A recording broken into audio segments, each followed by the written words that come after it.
Hello. Happy Monday. How are y'all doing today? That may be on that screen so long. I lost track of time. How are we all doing? It's been like way too fucking cold the past few days. Like way too damn cold.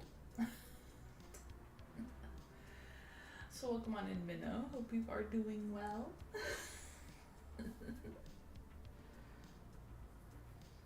Damn, call down Barracks.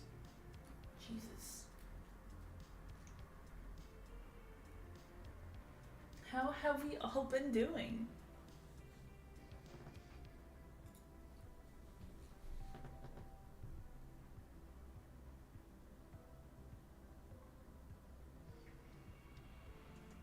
Find urge to play Witcher 3. Valid. I'm pretty sure I bought Witcher 3 during the fall Steam sale, I'm pretty sure. And it's like, yeah, I'll play it. I'll stream it or something, and then it's just been sitting in my library for I don't know how long now. So, I am my own worst enemy. Oh, yeah, that's what I was saying.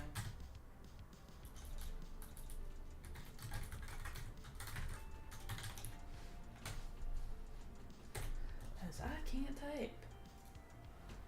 It's fine. It's fine.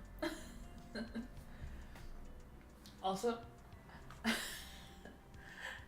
I finally, after fucking months, I'm telling you, I've been trying to get the like built-in like multi chat thing that's built into Meld to work. And I decided earlier, I was like, I'm gonna sit here, I'm gonna make this thing work so I can have one less program running. And I'm so proud it's finally fucking working. I finally got it set up right. So, one less thing I have to stress. Hey, it's not 8 p.m., I know. Shocker.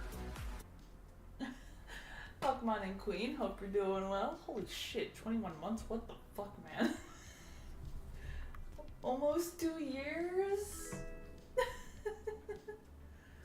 Oh, thank you for. I think that was YouTube. Thank you so much. Our cat grill. Yes, our cat girl, cat grill. How are we all doing? How you doing today, Queen? Welcome on in, Jess. Hope you are doing well.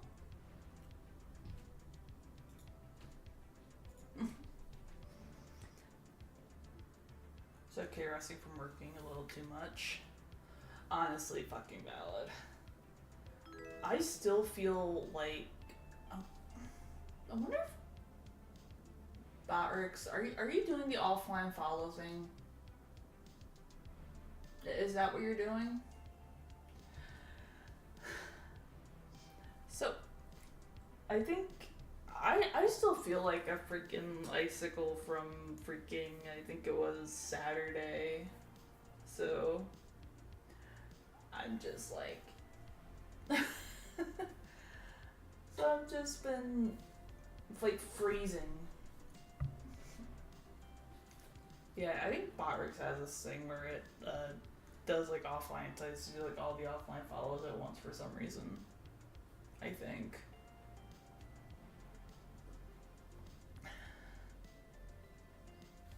And then I was going to do a stream on Thursday morning, but work was like, hey, I'm gonna need you to come in a couple hours early.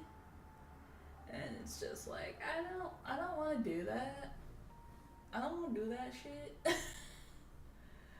So, my Thursday plans were ruined to do a little stream this Thursday. How you doing today, Jess? So wait, cat girl. So is that like a cat that is a grill?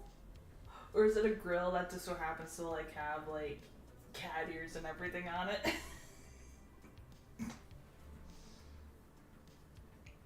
Yes?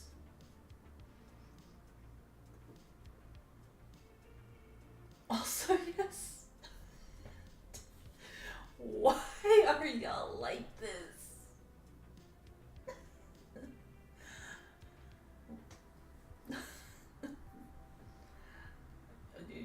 You'll show me a version, or I bet.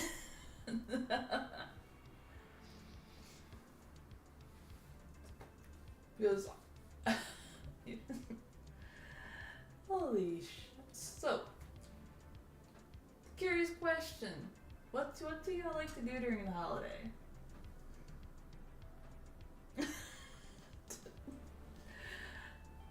Oh god, yes.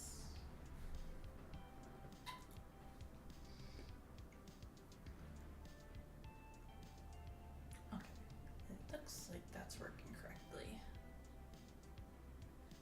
Which means yes. I'm gonna be really disappointed if it's not like I don't even know what to expect out of that actually. I don't think I could be disappointed. Now that I think about it.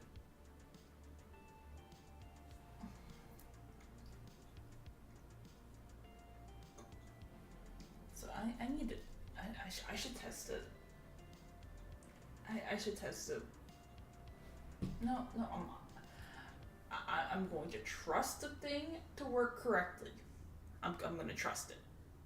I'm going to regret this later. I'm going to regret trusting, not testing it. So, today, nothing super crazy. Nice, chill, react day.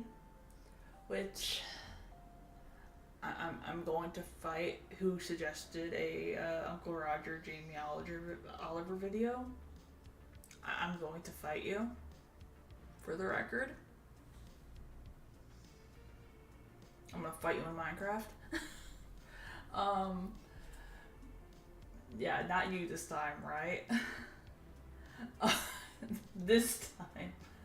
I got I'm gonna do some Kentucky Ballistics, some Fat Electrician. Is this I think there's a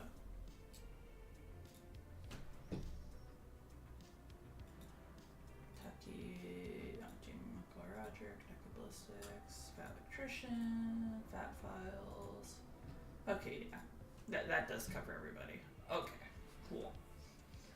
So, nothing super crazy today. I did see your Blood Ravens video that you posted in. It's a little long, so I might end up watching that off screen. You posted in memes? Okay, let's see this. What is this? What is this?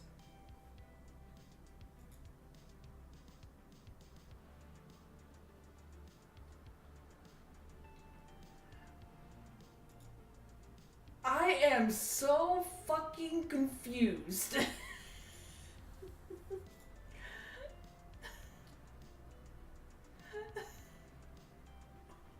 What even is that?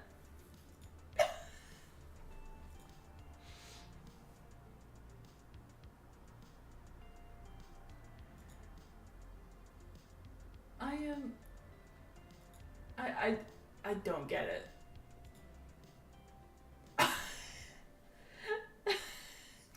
Not the mods banning each other. Just make a cat girl version. It doesn't make sense. It doesn't make sense. Like, why do you even have this? And just so everybody else can be cursed with this image.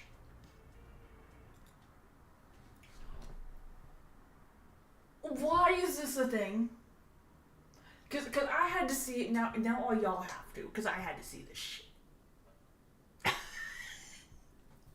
Like, why? What is this? Queen, we gonna fight. I don't know when, but we gonna fight. Swarm? What? I've never had shawarma. Oh my god, I just forgot my chimichangas downstairs. Son of a... I'll be right back.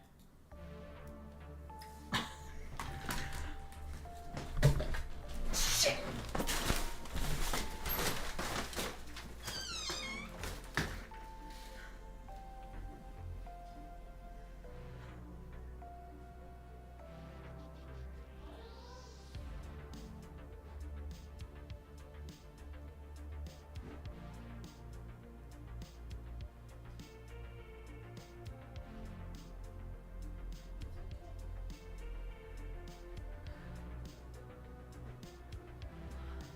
Everything's fine.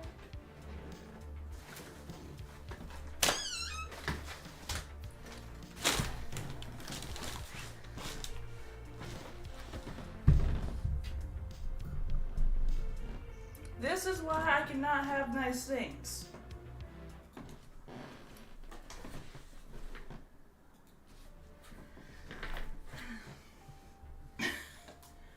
Hey, welcome in, Relics. Hope you're doing well today.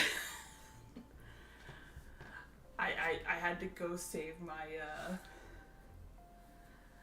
chimichangas because I forgot about them.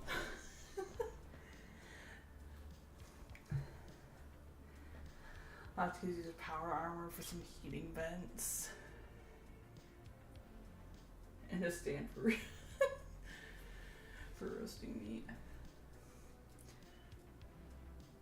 Why are y'all like this? How are you doing today, Relics?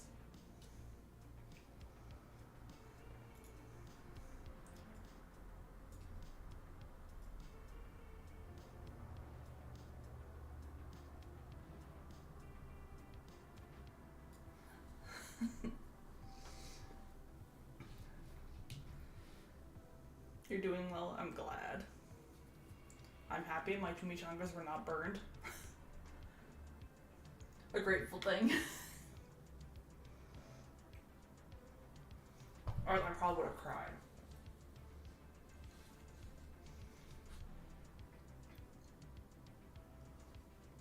No work today, did some Christmas shopping. Let's go. Love to hear it.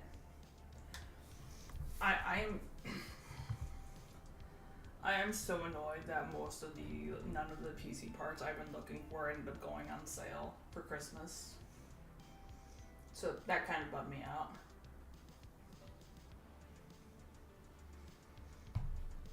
Oh, and not counting the fucking increasing the price of fucking RAM.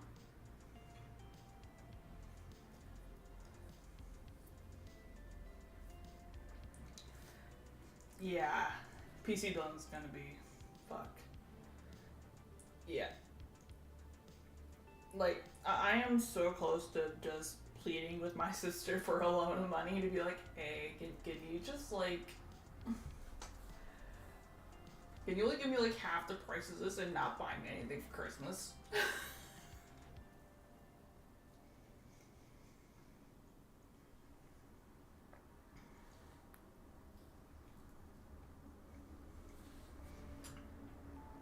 Well, what's gonna happen is that, because the rent's eventually gonna get so fucking expensive that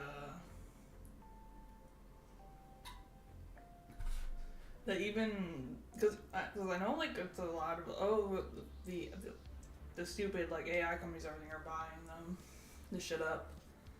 Which you know eventually is gonna fucking backfire because then nobody's gonna have the fucking things because everything's so fucking expensive that they're not gonna have open access to it anymore.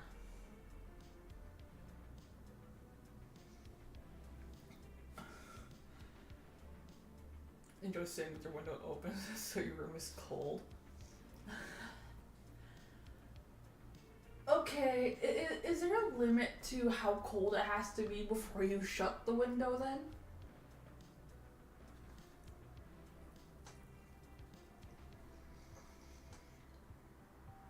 Yeah, I was gonna go for a whole 64, but I might have to tone down to 32 because I don't really want to, but 20 below ish.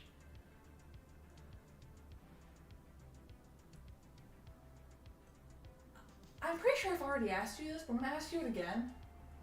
Who hurt you?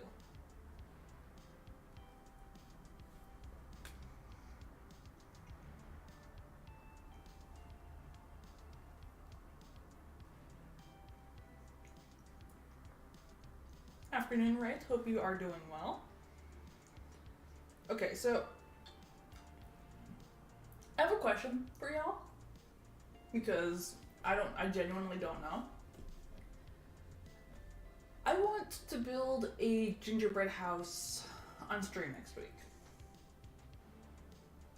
Now, I also know, I've heard, that sometimes the gingerbread house kits are not exactly the most, like, useful or don't have the greatest stuff for it.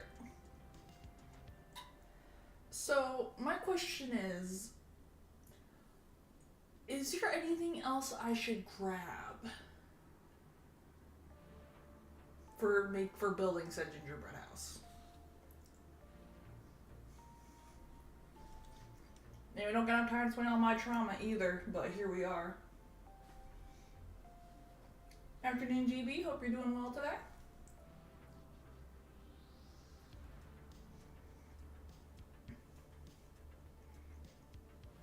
Well, I got some of the kits from work, so it has like hey, welcome to AJ. Actually, hold on, let me grab one. Hold on, cause these bastards gave me like 3, and then they gave me 3 more because for some reason they didn't want to donate them, and I'm just like, what the fuck is wrong with you? Make some poor fucking child's day, god damn it! I don't want this shit.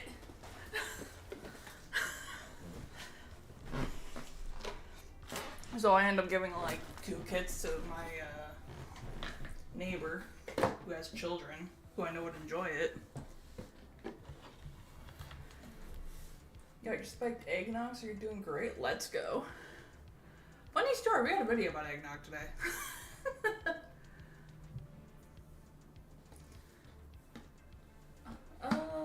So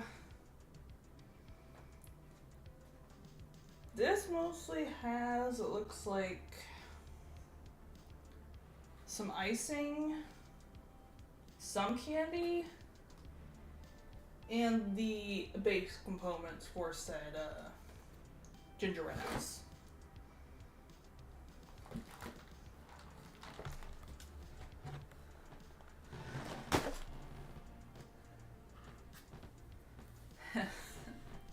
Eggnog is Kentucky bourbon, let's go. I might pick me up a bottle of bourbon for the holiday. I might. Miss Ben hasn't got some actual bourbon.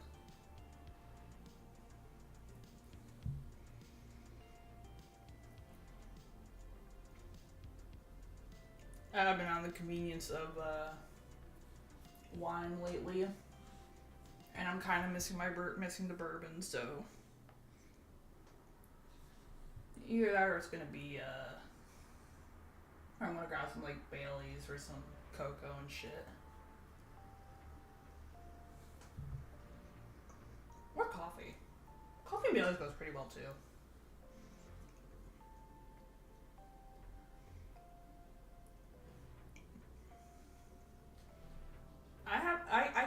leave many suggestions on bourbon because because like I like bourbon in general.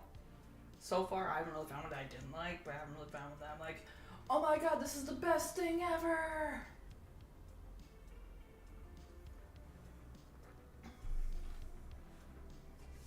How you doing today, AJ? Oh yeah, I think I already asked that.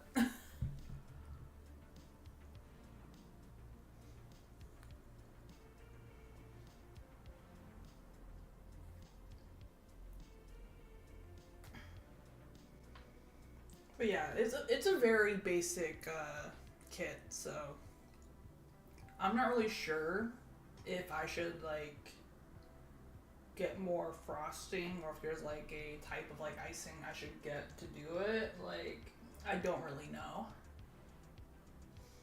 Cause I've never built one.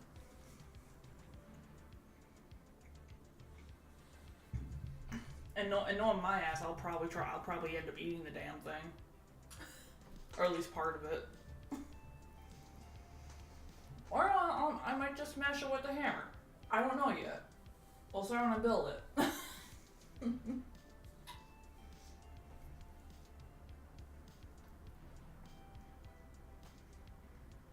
Although, it'll probably be a travesty and I'll probably break like half the pieces trying to put the damn thing together. Yeah, gingerbread houses. I want to build one next week.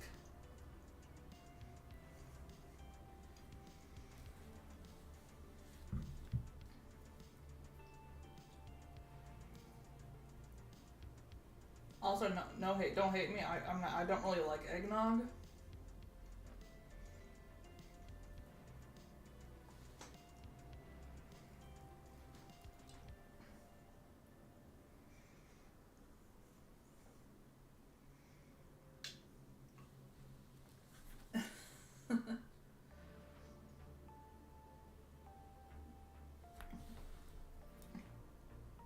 I mean, would it be wrong if I just ended up smashing and then just put like a dinosaur or something in the wreckage? Would that be wrong of me?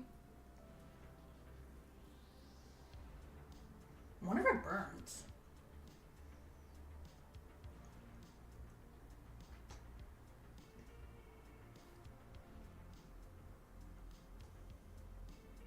What if my kids fucking gingerbread? Of course it fucking burns.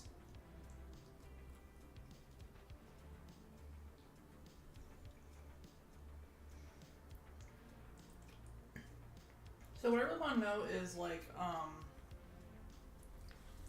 if partly eaten, it can be attacked by human and survived. Little gingerbread man hidden under candy bread. The candy bread.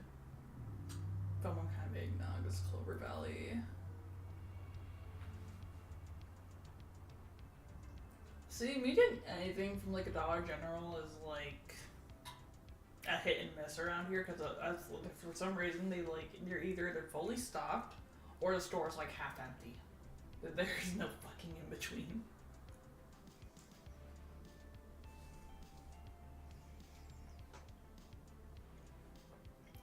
However, I will gladly eat the off-brand fucking Cheez-Its.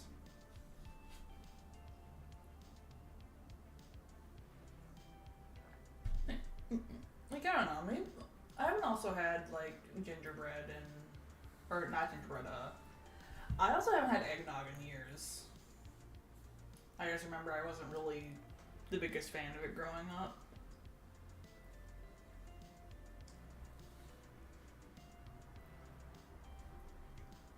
And importantly, is there any candy I should absolutely 100% avoid while trying to build a gingerbread house? No, Chimichanga. I'm back.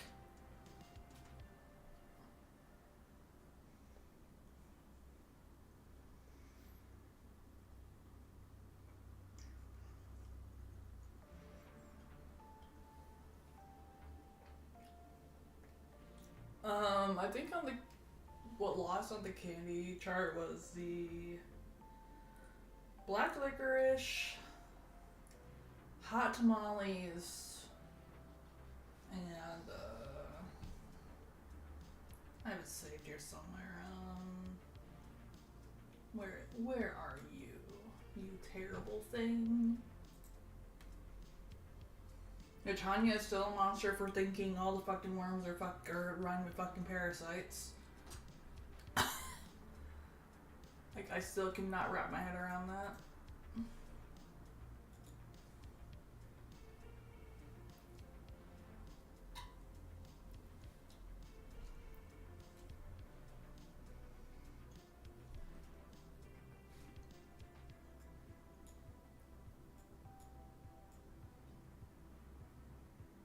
You no longer eat peppermints? Huh. Hey, welcome in, Super Tony. Hope you're doing well today.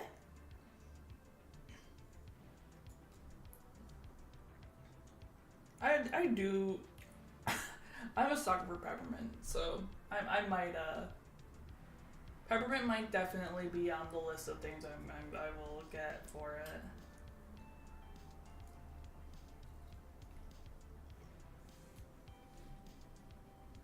What was I looking for? Oh right, the list of the candy that lost the tier list. So it was Dots, Black Licorice, Hot Tamales, and Almond Joys at Slash Mount.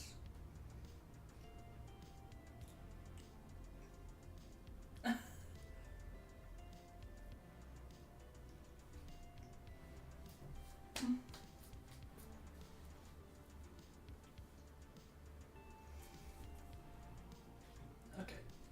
Okay, that's a long one. Hold on. Avoid using then easily melted chocolate. Candy with unstable coatings or anything that attracts moisture in warm spots.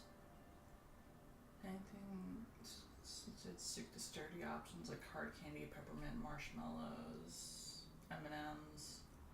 Use strong royal icing or melted sugar for assembly. I mean, snow caps? I'm not sure what those are. Wait. I could eat, well, following that logic, melted sugar. I guess I could theoretically use molasses.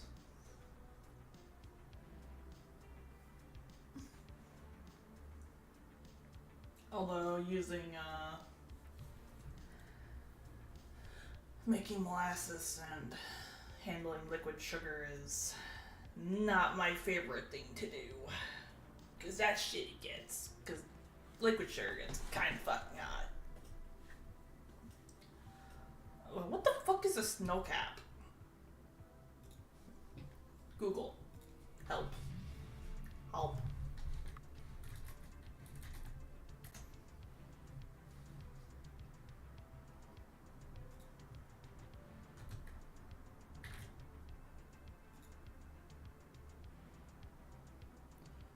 Oh! Those things.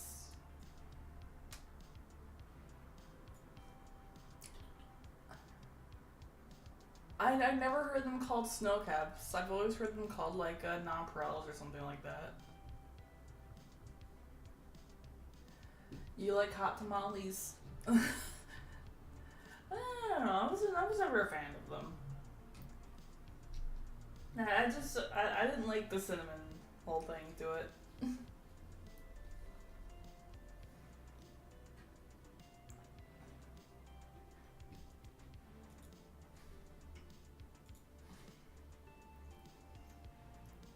Also,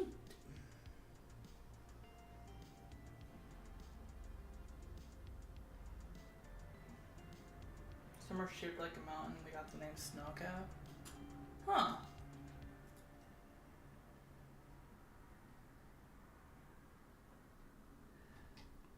Those are like one of the candies when I was when I was a kid, and we went to this I think it was called, pretty sure it's Duets, I'm pretty sure.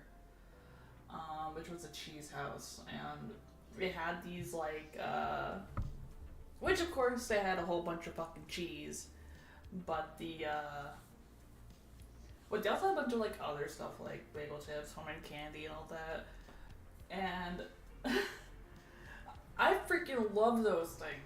Like, I've always heard them called nonpareils. I've never heard them called snow caps.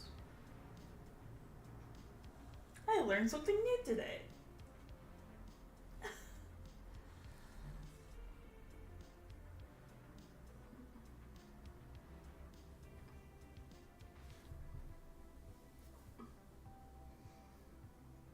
Like, I don't even know why you would use like chocolate covered cherries on a gingerbread house.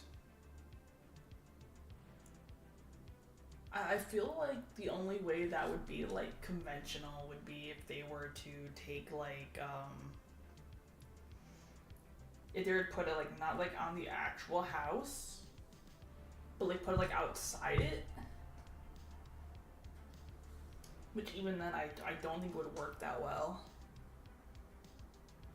So I would be more inclined to either like put the like peppermints on the bottom of it rather than like something like cherries. I might be a little biased. I don't like cherries, so I may be a bit biased here. The round ones are perfect roof tiles. Ooh, that sounds amazing.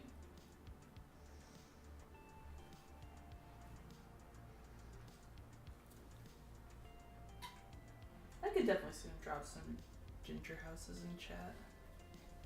Oh. Alright, let's see these.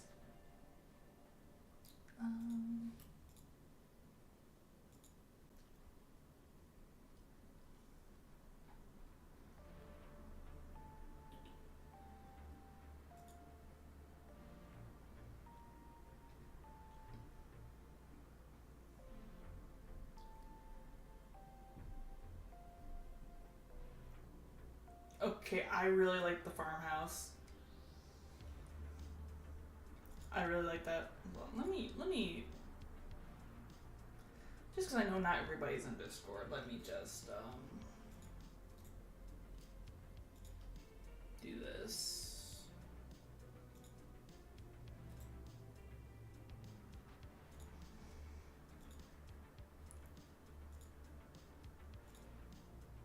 Like, if I could like build anything like this, like, I would be charging, okay? I would be charging to build something like that. and it makes me even wonder, like, is it just like is like just convention that we would even keep all that together? Because I do not believe for 1 second that they use like regular icing for that. Like 100%, they did not use normal fucking icing. There ain't no fucking way. Of course, I also am a walking skill issue, so y'all will see my failure at assembling the gingerbread house live next week. So it'll be great. It'll be fine, probably, as it'll probably all fall apart as just like my self-confidence. Eventually, you want to make a gingerbread house so you can just make gingerbread, like make your own pieces to build a custom one. I think it was last year that I saw one. I don't know if it was on TikTok or if it was on Twitter. But there was someone who made Hogwarts out of gingerbread. And I was just like, holy shit, that's amazing, but also what the hell is what is your patience to do that? Use it for Warhammer game afterwards. I mean, maybe. I don't know. Perhaps. Okay, what other cool looking ones do we got here?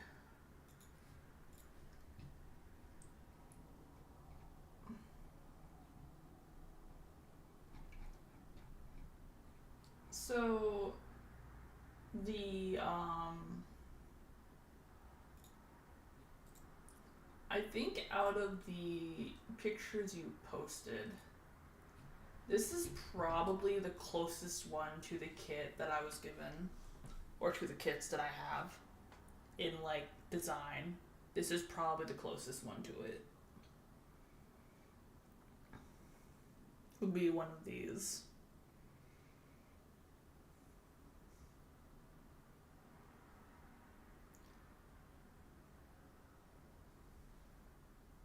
Maybe I could. No, I don't. I don't want to buy them just for that.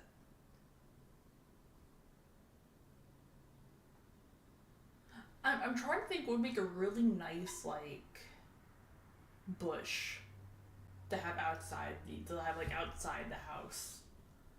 But the only like green candy I can think of right now is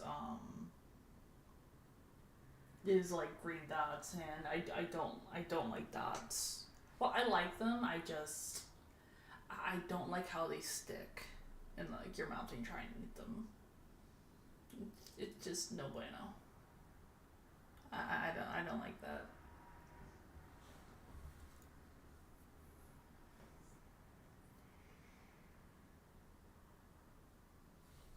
I mean, cotton candy maybe. The only issue I think with cotton candy is cotton candy melts. So I don't think cotton candy would work either. Like short term, yeah, but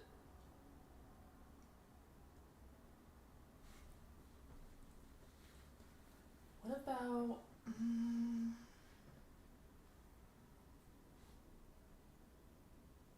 What other candy could there? What candy could work? Okay, Relix, appreciate you hanging out for a while. I hope you have a wonderful night.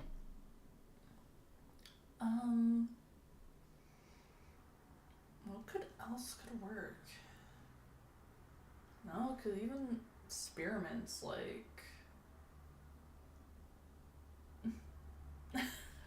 Well,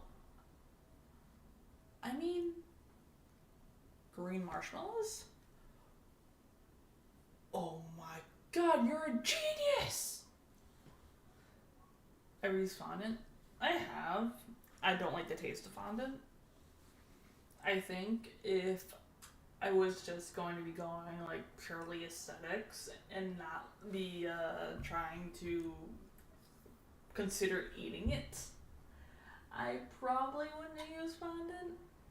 Or rather, I would use fondant if I wasn't planning on eating it, but I am planning on at least trying to eat it. So it will probably. So I mean, then again, if it's just fondant, I could just make it and then just be with their or could just. Well, if I'm just gonna put it like on the outside, then I wouldn't really have to worry about it because I really wouldn't strictly be attached to the gingerbread. So I could potentially just ignore it. This sort of made wrong is basically Play-Doh. Yeah! Yeah! It really is, isn't it?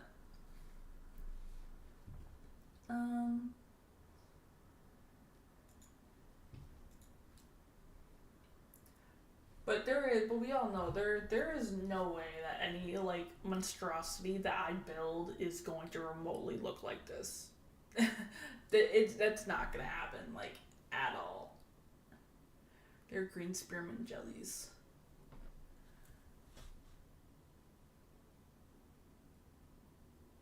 I forgot those exist.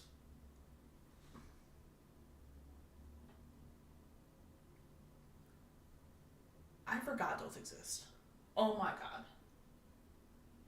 I can see it. I can see it. Not really, but Or maybe green jelly beans. I mean, you could probably make like, if I could just get like green jelly beans, I could probably make like a bunch of like grass out of them. Or maybe green M&M's frosting. Perhaps. Okay, I'm becoming too ambitious. I'm becoming way too ambitious for this. Holy shit. This is gonna be a goddamn disaster. This is gonna be a whole ass disaster. It's gonna be great. Okay. Let me get away from the gingerbread houses before I get too ambitious and be like, yeah, we're gonna do that. Build this. I'm gonna put this here, and I'm just make this like super ambitious, and then I'm gonna be really disappointed when it doesn't work out. So yeah, I'm gonna get away from the gingerbread houses for my own sake.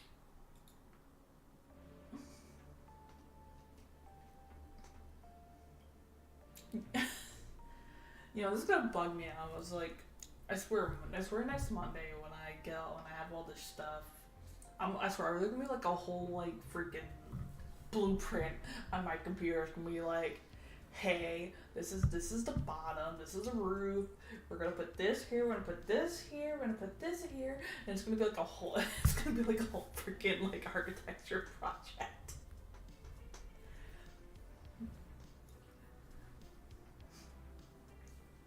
It's gonna be great. It's gonna be terrible. It'll be wonderful. I'll probably smash it. Put 2 ideas in Discord. Oh?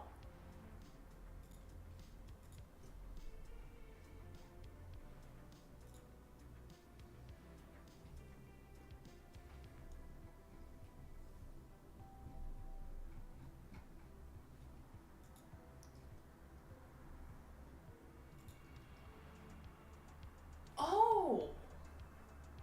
That's really cute. Little Rolo, little like Reese mini Reese's, mini peanut butter cups with the Hershey Kiss on top to make a tree. That's pretty fucking cool. That would probably work better actually, because I'm pretty sure I have a bag of peanut butter cups. And if I don't have to feel bad, because they're already wrapped, so I don't have to worry about them like going like bad or whatever. As long as I just keep track of when they're good. No, ooh, I think we'll start with the gingerbread video that was just posted. I think that's where we'll start today.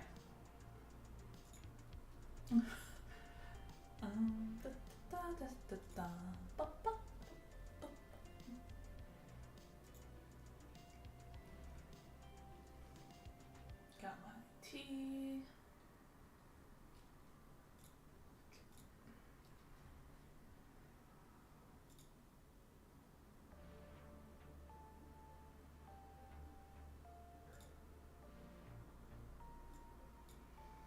Okay. Yeah, so I think we'll start with the gingerbread video, eggnog, and then we'll go from there. Yeah. I think that's the call.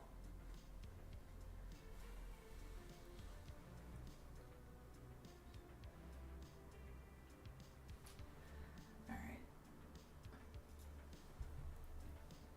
So, we're going to start off today with the gingerbread for Washington's Army from Tasting History with Max Miller.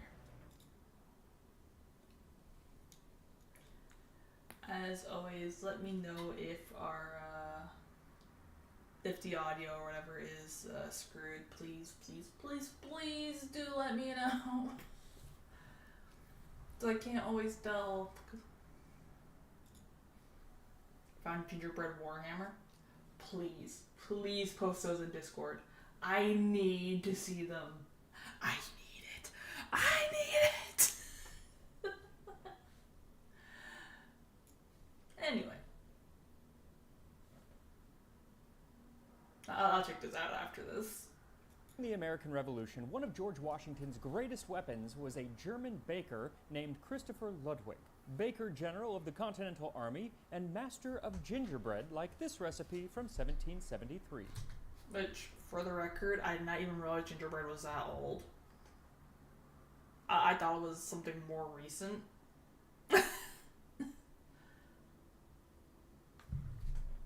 So thank you to Factor for sponsoring this video as we make gingerbread for the American Revolution, this time on Tasting History.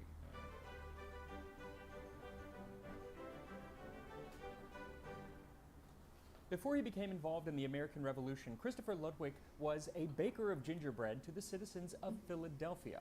Now, in the 18th century, gingerbread could come in a few different forms, but one of the most common was a sort of hard gingerbread that was made in molds like the ones that you see behind me. And that's the type that Ludwig was famous for. In fact, his gingerbread molds can still be seen at the Museum of the American Revolution. So in my attempt to make this sort of gingerbread, I am going to follow a 1773 recipe from John Townsend's The Universal Cook. Wait, does that mean it was more liquid? If they were using molds? Because every time I've worked with gingerbread, it hasn't been necessarily liquid. He has another video about medieval gingerbread. Oh, I'll bet. Or Lady's Complete Assistant, which gives instructions to make gingerbread. Take 1.5 pounds of treacle, 2 eggs beaten, half a pound of brown sugar, 1 ounce of ginger beaten and sifted, of cloves, mace, and nutmegs all together, 1/2 ounce, beaten very fine, coriander seeds and caraway seeds of each 1/2 ounce, 2 pounds of butter melted. Mix all these together with as much flour as will knead it into a pretty stiff paste. Then roll it out and cut it into what forms you please. Bake it in a quick oven on tin plates. A little time will bake it. So this recipe is quite different from most modern gingerbreads in a few ways. First of all, it's going to be harder because there is no chemical leavener like baking powder added to it. Second, there are a lot more spices. In addition to ginger, you get things like mace, which is the webbing around a nutmeg, and caraway seed.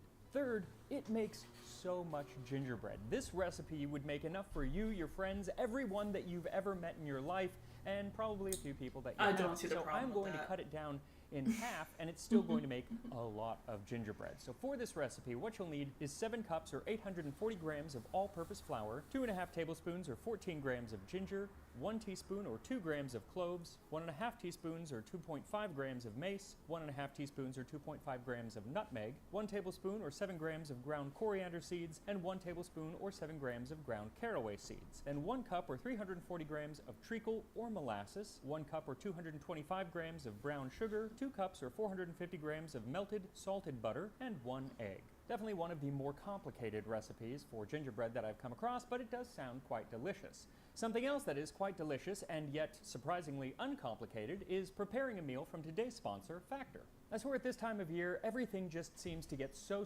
busy that I hardly have any time to cook anything except for what I'm baking for the show. So instead of relying on takeout, which can get very expensive and is generally unhealthy, I like to rely on meals from Factor because FB50, and you will get 50% off of your for a year. And now, let us get back to our gingerbread.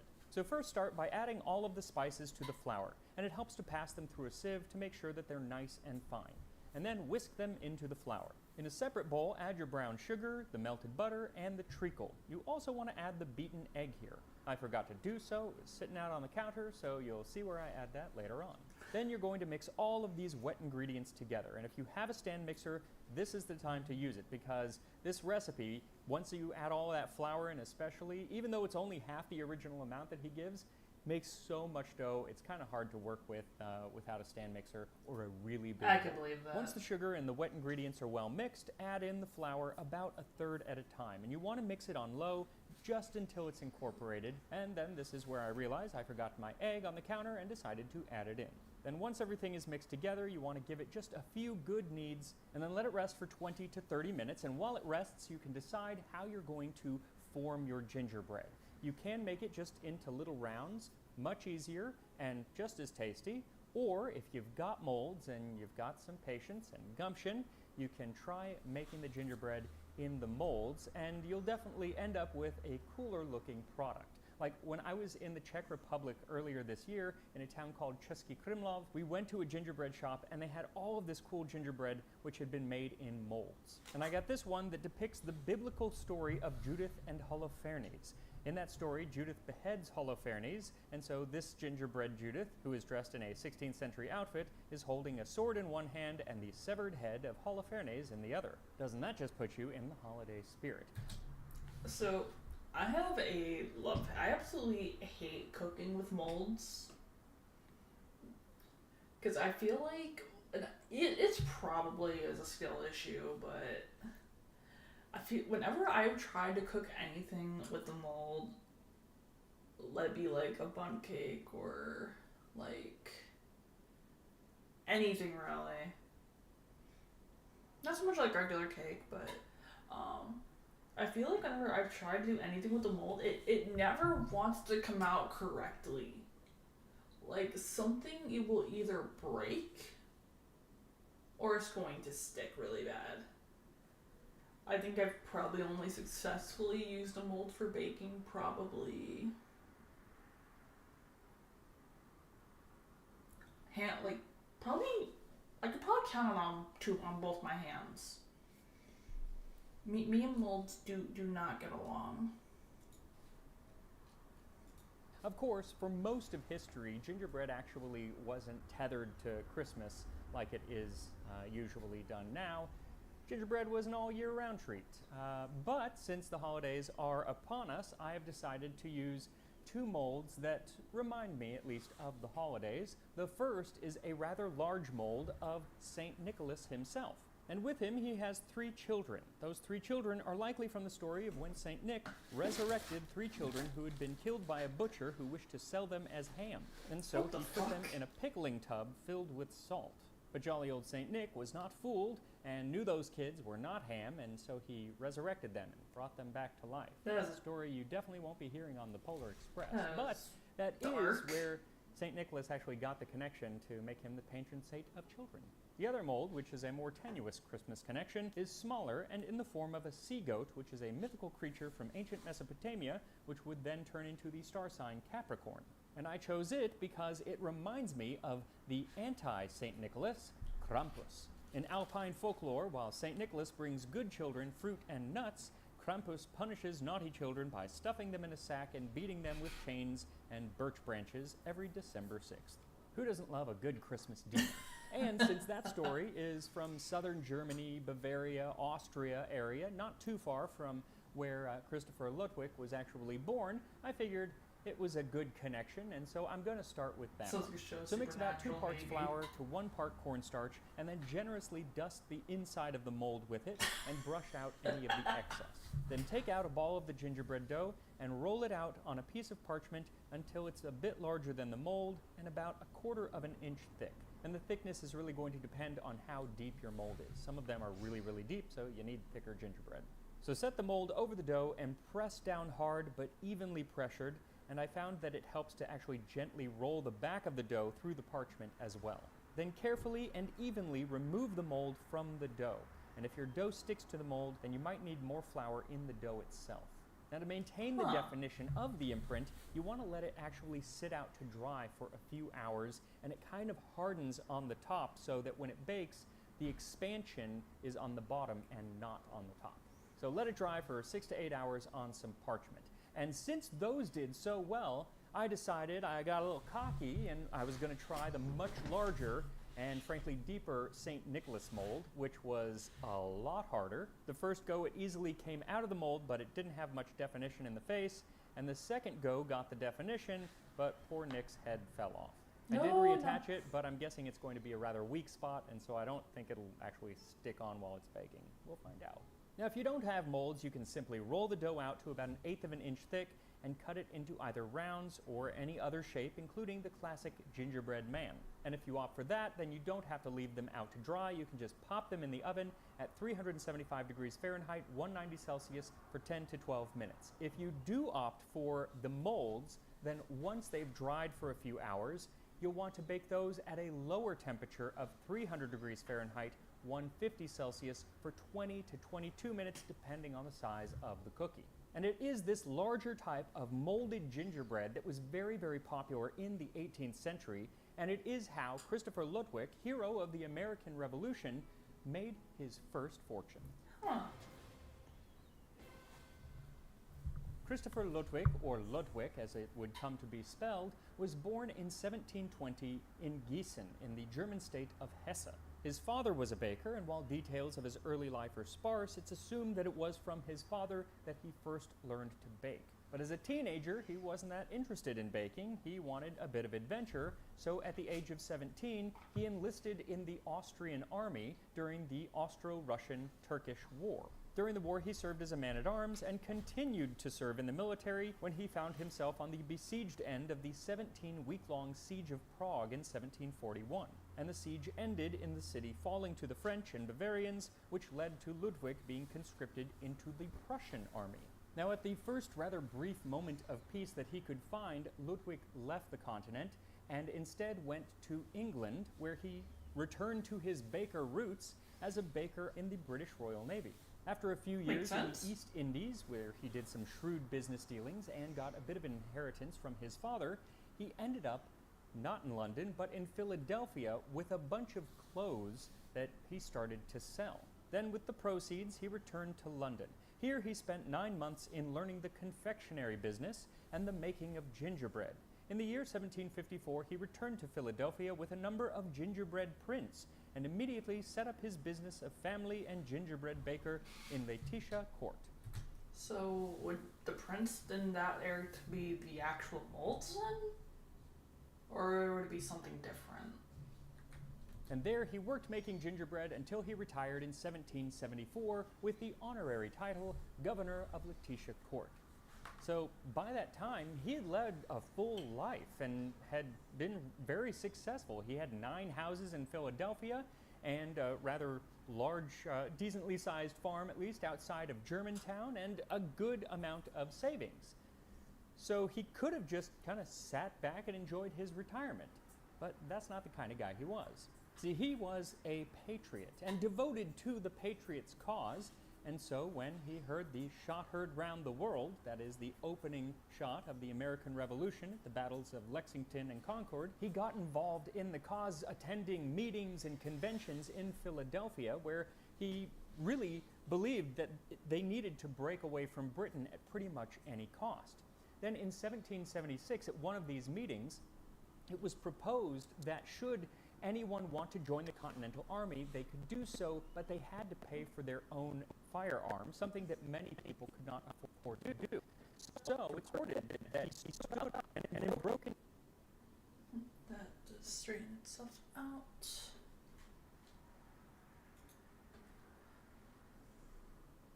in English, but in a loud and animated voice said, "Mr. President, I am but a poor gingerbread baker, but put my name down for 200 pounds. And that is essentially how Christopher Ludwig became involved in the revolution. And despite the fact that he said he was a poor baker, he was not. He had 9 houses and a farm. I'm sorry. A poor baker, 9 houses, a farm, what? Come on. Come on. Be real. I understand if he was trying to be humble, but like, come on now. If that's poor, I don't even have a phone at that point. Like,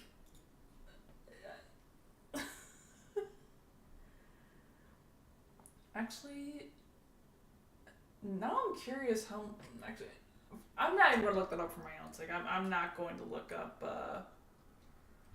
the average value of a home like in Philadelphia. I'm not gonna look up that up for my own sake, because that would just make me even more sad. And 200 pounds is, it's hard to say exactly how much it would be today, but somewhere in the vicinity of maybe $40,000. Now, as if opening his pocketbook wasn't enough, the following summer, the 55-year-old German baker enlisted in the army. Obviously, he was too old to do much fighting by that time, but he was able to use his powers of persuasion to get Hessians, the German mercenaries fighting for the British, to defect to the Patriots' side. It all started when 8 Hessian prisoners were brought into the camp that he was at, and the idea was to imprison them, but he went to the officers in charge and said, you know what, let me actually take these men to Philadelphia on a sort of field trip. I know these men, we're from the same place, and I know how miserable their life is back in Europe. So let me show them how wonderful a German immigrant's life in Philadelphia can be. Let me show them our fine German churches. Let them see how our tradesmen eat good beef, drink out of silver cups every day, Yes, the grass and is ride out in greener. chairs every afternoon. And then let us send them back to their countrymen, and they will all soon run away and come and settle in our city and be as good Whigs as any of us. And shockingly, they agreed, and he took them to Philadelphia and then released them, and it actually worked. They ended up defecting to the Patriots' cause. It worked so well that not long after, the Congress enlisted him to infiltrate a camp on Staten Island, and there he convinced what ended up being hundreds of Hessian soldiers to Jesus. leave, desert the British, and go live in Philadelphia. But while the Hessian mercenaries did dog the Continental Army, there was a worse foe on the horizon, and that was hunger. In those early years, the army was rather ragtag, and there was little consistency in the feeding of the troops, both in quantity and quality of the ration, especially bread. So in May 1777, the Congress sent word that Christopher Ludwig be, and he is hereby appointed Superintendent of Bakers and Director of Baking in the Army of the United States. By order of Congress, John Hancock, President. They charged him with delivering 1 pound of bread for every 1 pound of flour that he received, and he said, "No, gentlemen, I will not accept of your commission upon any such terms. Christopher Ludwig does not want to get rich by the war. He has money enough. I will furnish 135 pounds of bread for every 100 of flour you put into my hands." Hella respect for this guy. Holy shit. And that's because once you add leavener and water to the flour, then the bread ends up actually being heavier than the initial amount of flour. But maybe the Congress just didn't know much about baking. Anyway, when General George Washington heard of this appointment, he wrote to Congress saying, "I trust the appointment of Mr. Ludwig as Superintendent of Baker will have the salutary consequences you mention. I've been long assured that many abuses have been committed for want of some proper regulations in that department." Ludwig immediately set out to reform, or maybe form up for the first time, a system of baking bread for the army. First, he started by setting up 2 large ovens, one that would bake a soft bread meant to be eaten that day, and then another type of bread that could last for weeks or even months, known as hard bread or hardtack. The issue was that while Congress set aside money to pay for the flour, they didn't really have enough funds to pay for a bunch of ovens or a bunch of bakers, and so Ludwig usually ended up paying for those things out of his own pocket. It didn't help that he actually had trouble finding enough bakers to bake the bread itself, so whenever he had any free time, he would go into Philadelphia and try to recruit people who knew anything about baking to his cause. He and his growing army of bakers then followed George Washington's men from their defeat at Brandywine to their defeat at Germantown, and eventually ended up settling in Valley Forge to spend the winter of 1777 and 78. There, Ludwig set up more ovens, but he was quickly running out of money, and actually to pay his bakers, he ended up having to sell one of his houses in Philadelphia. And eventually, he ended up basically spending all of his money, and he was pretty much bankrupt. Still, when in late spring of 1781 Ludwig accompanied Washington's army to Yorktown, he didn't bat an eye when the general ordered 6,000 pounds of bread to be baked, saying, "Let it be good, old gentleman, and let there be enough of it if I should want myself." Ludwig and his wife ended up baking 6,000 pounds of bread in one day, which is amazing, but it must have taken it out of the old guy, because not long after the surrender at Yorktown, he did decide to leave the army and returned to Philadelphia, where he was That's a lot of bread. pretty much broke. He couldn't even afford new sheets, but he didn't want to go into debt, so he slept without sheets for several weeks. Most of his properties that he hadn't sold were completely destroyed by the occupying British, like his farm at Germantown, and the little reimbursements that he had gotten from Congress were pretty much eaten up by inflation by the time that he actually received them. So a few years later, in 1785, when Congress was reimbursing a lot of the people that had put money in to pay for the revolution, he wrote to them asking if he could get some of that money back, and he never really heard back. So he wrote to George Washington asking essentially for a character reference. "As your excellency often expressed a friendship and regard for your old baker master, I now beg leave to acquaint you that, finding my private property greatly injured and diminished, I have been obliged to apply to Congress for compensation. In order to ensure my success, I wish to have a recommendatory letter from your excellency in my behalf." So Washington did write a recommendation letter to Congress on behalf of Christopher Ludwig, and after some time, after Ludwig had put out tens of thousands of dollars of his own money, Congress decided to give him $200 as a gratuity for his services. But ever resilient, and now in his late 60s, Ludwig decided to reestablish himself in the city of Philadelphia as a baker. And in 1797, as an epidemic of yellow fever came across the city, anyone who had any means left the city so they didn't get sick, leaving pretty much just the poor behind, the poor and Christopher Ludwig, who stayed behind, even though he had the means to leave, to bake bread for free for the poor who could not escape. By 1801, he had regained much of the money that he had spent and once again had a sizable fortune, but now he was sick and dying of a lung illness. And when someone came to him and offered him a subscription, said, "Hey, do you want to subscribe to this upcoming biography of George Washington?" he replied, "No, I will not. I am traveling fast to meet him. I will then hear all about it from his own mouth." And on June 17th, 1801, he died, leaving most of his fortune to different charities, including $13,000, which is like $6 million today, to establish a school that would educate the poor for free, regardless of the country, extraction, or religious principles of their parents or friends. A good man, a patriot, and a baker of wonderful gingerbread like this version that I'm about to eat. And here we are, gingerbread from 1773. It smells so good in this house, and I gotta say, I am darn proud of how well this turned out. This is the first time I've ever used a mold to make cookies, and I was not sure if it was gonna work out, but it did. And I mean, I got all of the definition. Smells absolutely wonderful.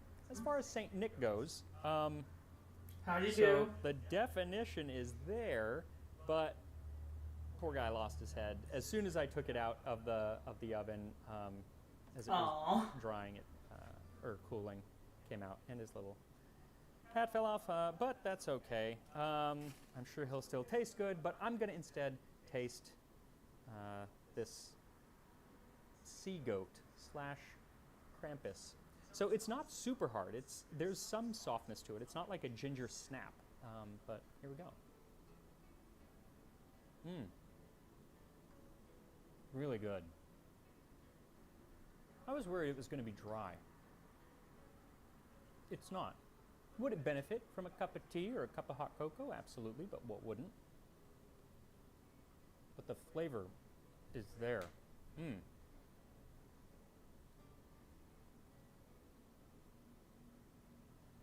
It's not as gingery as gingerbread is today, but it's more complex. You know, you've got all these other spices in there that you don't usually see in gingerbread today. And that's really nice. So if you're not going to make this and you're just making regular gingerbread, modern gingerbread, add a little caraway, add a little mace, add some other things just to spice it up. So enjoy your gingerbread. Enjoy any baked goods this holiday season. I feel like I just bake a lot of things and eat a lot of baked things around this time of year. And I will see you next time on Tasting History. That was really informative. Hey Zads. How you doing today? That was really interesting. I didn't think gingerbread would have changed that much since over the years.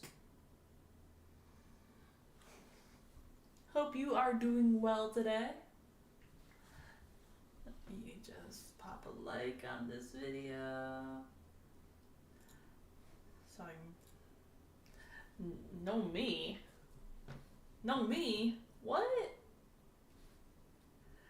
Ha! That command don't work here.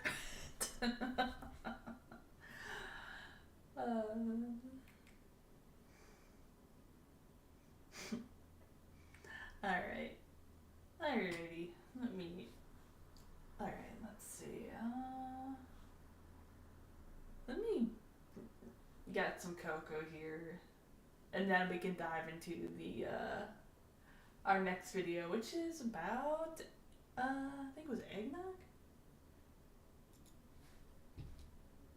Well, not necessarily eggnog, but the eggnog riot, I should say. To be more specific.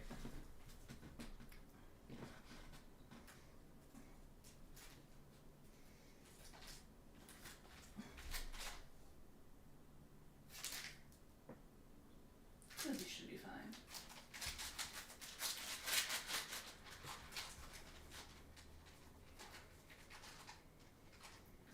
Oh, Zed, be proud of me. I finally got my built-in multi-chat finally fucking working. After months of it now, of me not having it set up correctly.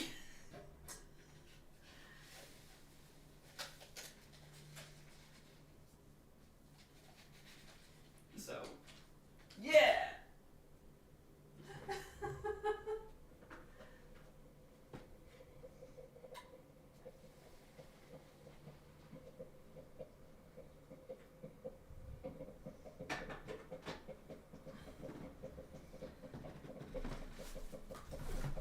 Yeah, so one less program I need to run. Alright, let's see. Oh yeah, I said eggnog riots. So.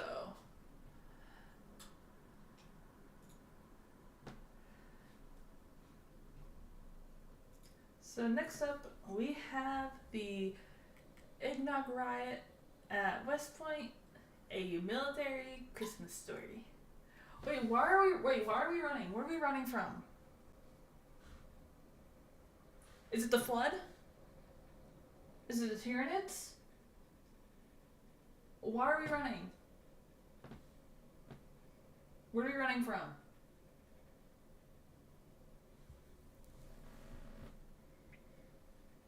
Where is my... to stir this? Me? What? Why are you running from me? What did I do? Did I like become a zombie or something? I'm innocent!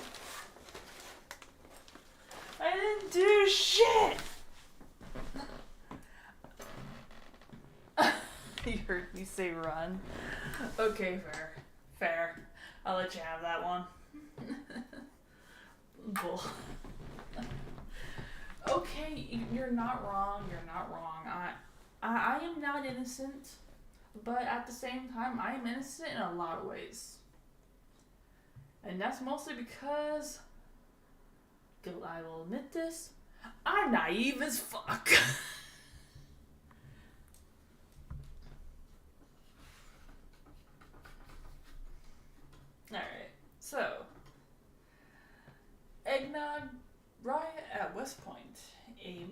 Christmas story from and this video is from the Fat Electrician. It was the night before Christmas, and all the cadets at West Point got hammered, destroyed their barracks, and tried to kill several of their instructors.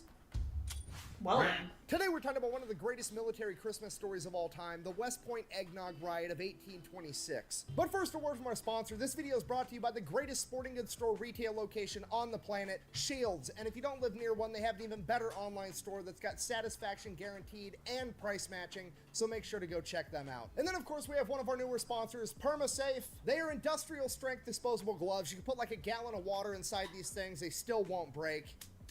That's quality jiggling right there. If you actually work with your hands, you need some PermaSafe rubber gloves, okay? You're just trying to get 40 hours on your paycheck. You're not trying to go home and give your wife a UTI. Keep your hands clean with PermaSafe disposable gloves. Now, you're gonna feel some pressure. Back to the video.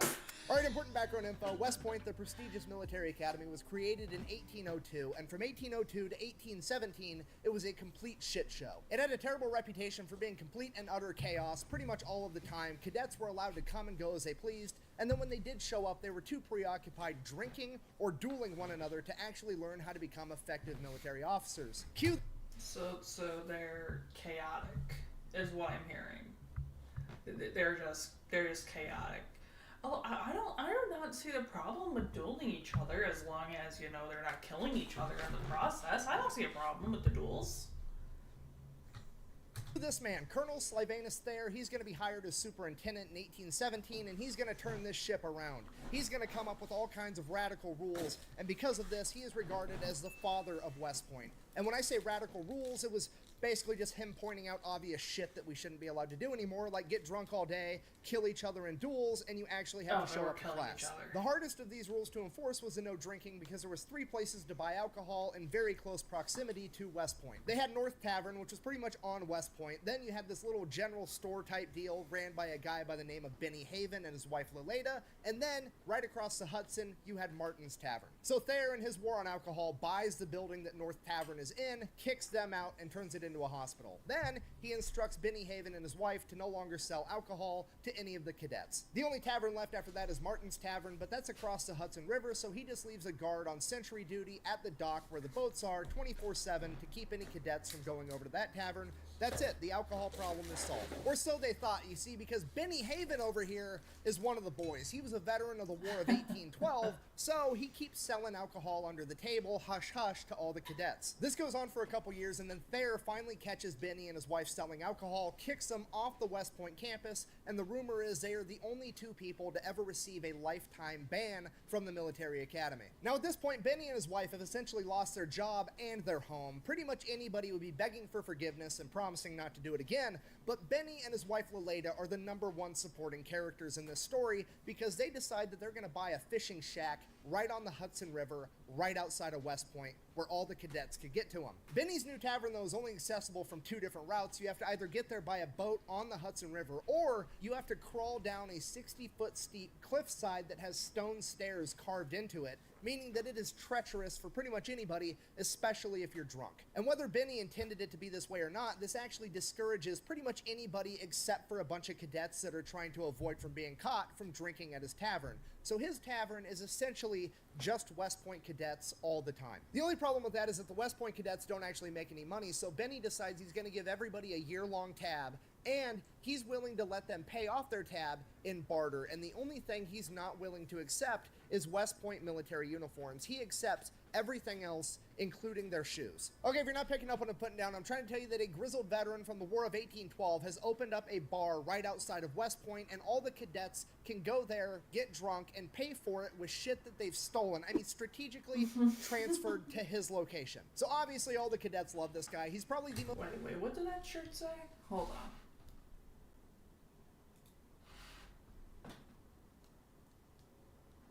To strategically transfer equipment to alternative locations. Okay. Transferred to his location. So obviously all the cadets love this guy. He's probably the most influential bartender in American history. Any big military name from that era that went through West Point was friends with Benny Haven. Ulysses S. Grant, homeboys. Even Edgar Allan Poe is quoted as saying that Benny was the only congenial soul in that godforsaken place. So that's the deal. That's where everybody goes to drink and get their alcohol. It's from Benny Haven's Tavern, except for the 2 times a year where the cadets are actually allowed to drink on campus, and that is 4th of July and Christmas. Fast forward, 4th of July, 1826, all the cadets are drinking on campus openly because they're allowed to, because it's 4th of July, and they get absolutely hammered. At which point they decided that they were going to perform a snake dance. I have no idea what that is, but apparently at the end of it, they ran over, picked up the Commodore of West Point, Major William Worth, carried him off to the barracks because they liked the guy so much, they wanted to kidnap him so they could go drink with him. Because of this, Superintendent Thayer decides that they went too far and there's just going to be no more drinking ever again at West Point. Fast forward later that year, December 22nd, 1826. It's almost Christmas, and for the first time since West Point's inception, the cadets are not going to be allowed to throw a Christmas party on Christmas Eve and have everybody get hammered on eggnog. So obviously they're going to do it anyways and just try not to get caught, but I mean, worst case scenario, they do get caught. What's really going to happen? You'll be shot for this? Nah, I don't think so. More like chewed out. I've been chewed out before. Some of the cadets sneak off and they go across the Hudson River to Martin's Tavern, where they can get a better deal on buying a bunch of alcohol, and their goal is to get at least half a gallon of whiskey for the eggnog. That being said, anything worth doing is worth overdoing, so naturally they end up with 2 gallons of whiskey, and they get caught by the guard on the way back, a private by the name of James Dugan, and they end up bribing him with 35 cents to look the other way. Next day, December 23rd, all the cadets are still stealing food and anything else they could want for this party. While that's going on, the staff have their Christmas party at Thayer's house. It's at this Christmas party that Thayer decides that he's going to be a pretty cool guy. He knows that the cadets are going to drink tomorrow, but he's just going to turn a blind eye. He's not going to increase the amount of guards or the amount of staff on duty. He's just going to look the other way. He's going to have the same old 2 officers on staff making sure everything's okay. He knows they're going to drink. They can drink. Let them think they got away with it. It'll be fine. So that gets decided, and the next order of business is to figure out what they're going to do with the class fuck-up, Jefferson Davis. Yeah, like as in the president of the Confederacy in the future at this point. Apparently he has quite the drinking problem, and he's not very slick about it because he has the distinct honor of being the first student to ever be arrested for going to Benny's Tavern, and he just got back from being hospitalized for 4 months because the second time he got caught at Benny's Tavern, he tried to make a getaway and ended up falling down the 60-foot cliff on the stone stairs to get there, and he's been hospitalized ever since, and he just got back to class. Fast forward again, December 24th, Christmas Eve, day of the party. During the day, all the cadets are going out, they're buying all the fresh eggs, all the fresh milk from the local farmers. Some of them go over to Benny's Tavern. They end up buying an extra gallon of moonshine in case the 2 gallons of whiskey aren't enough. And Benny's wife Lolita also makes them a bunch of mutton, which they're going to take back to the barracks and heat in the middle of the night as a drinking snack while they're getting drunk on eggnog. Eggnog and mutton, which is disgusting to think about. All right, fast forward a couple hours. Everybody's been released for the day. They're all hanging out at the barracks. It's nighttime. It's time to get this party started. They break out the wooden buckets. They start mixing the eggs and the milk and the booze to make their eggnog. The 2 officers that are in charge of everybody, Captain Ethan Hitchcock and Lieutenant William Thornton, are going to bed at like 11, midnight. That's when the party's really going to start. And that's pretty much exactly what happens. Hitchcock and Thornton go to bed, and then everybody else just kind of starts drinking quietly in their barracks rooms, amongst themselves, hanging out in the hall, having a good time. And naturally, as the night goes on, things get a little bit louder and a little bit louder as everybody gets drunker and drunker, and finally, at 4 a.m., Captain Hitchcock is awoken by a bunch of noise. So Captain Hitchcock gets up out of bed. He's going to go investigate, but he knows exactly what he's going to find. This dude's been in the Army his whole life. He knows it's just a bunch of cadets drinking on Christmas Eve. It's not really that big a deal. All he's going to do is he's going to go find the first we can and tell them to be quiet. They're going to tell everybody else, and everything's going to be completely fine. So that's exactly what he does. He goes upstairs to the first of many barracks rooms. It has a bunch of cadets drinking inside of it, pokes his head in the door, and is like, hey, shut the fuck up and go to bed. And they're like, cool, our bad. And he leaves. He goes back to his room. And that should have been the end of the entire thing. So Captain Hitchcock is laying in bed. Sure enough, somebody starts banging on his door. So he pops up, goes to check the door. There's nobody there. Looks down the hallway. Nobody there. That was weird. Whatever. I'm going to go back to bed. Lays back down. 5 minutes later, somebody bangs on his door again. Goes over, checks the door. Nobody's there. Looks down the hallway. Nobody's there again. Shuts the door, stomps on the ground like he's going to lay back down in bed, and waits there for like 30 seconds. Somebody bangs on the door again. He opens the door, and all he catches is the ass end of a bunch of cadets yelling, "Tally ho, Hitch." Okay, now it's on. He was trying to be cool. You guys are being drunk assholes. Now there's gonna be consequences. So he goes upstairs, he starts kicking in doors, chewing people out, writing down people's names. He gets to one room, 2 of the cadets try to hide underneath a blanket, and another guy tries to take his hat and cover up his face so he can't write his name down. The dude's under the blanket, he's like, "Take the blanket off, quit fucking around," whatever. They take the blanket off, he sees who they are, okay, cool. Dude with the hat won't take the hat off of his face. He tries to walk past him. He ends up pushing him back into the room, and he's like, "No, take the hat off your face so I can see who you are." And the dude doesn't do it. So he's like, "Take the hat off, or I'm going to take the hat off for you." And then he rips the hat out of the dude's hands, sees who it is, writes down his name, no big deal, goes over to the next room. Now, the logical thing to do here would be to go to bed and deal with your punishment in the morning. However, since they're drunk assholes at this point in time, they decide that since Hitchcock actually touched one of them, that it was an attack on their honor and they needed to retaliate. So they went and got bayonets and knives and pistols, and they were going to hunt Hitchcock down and kill him. Cut back to Hitchcock. He's making his way through the barracks. There's drunk cadets laying down in the hallway. It's a complete shit show. He makes his way into one of the bigger rooms. It has like 20 cadets inside of it, at which point he explains to them that because there's more than 12 of them, this technically constitutes as a riot, and starts reading them the riot act before informing them that they're all under arrest. Then, after placing all of them under arrest, he tells the cadet in charge of this like area or this room that he needs to open up all the footlockers so he can find all the booze and get rid of it. And that cadet is like, "No thanks," and he goes and lays down on the floor and falls asleep. At this point, fucking Jefferson Davis, the future president of the Confederacy, runs in, slams the door behind him, holding the door while looking at it, and is like, "Guys, hide the grog, Hitchcock's coming."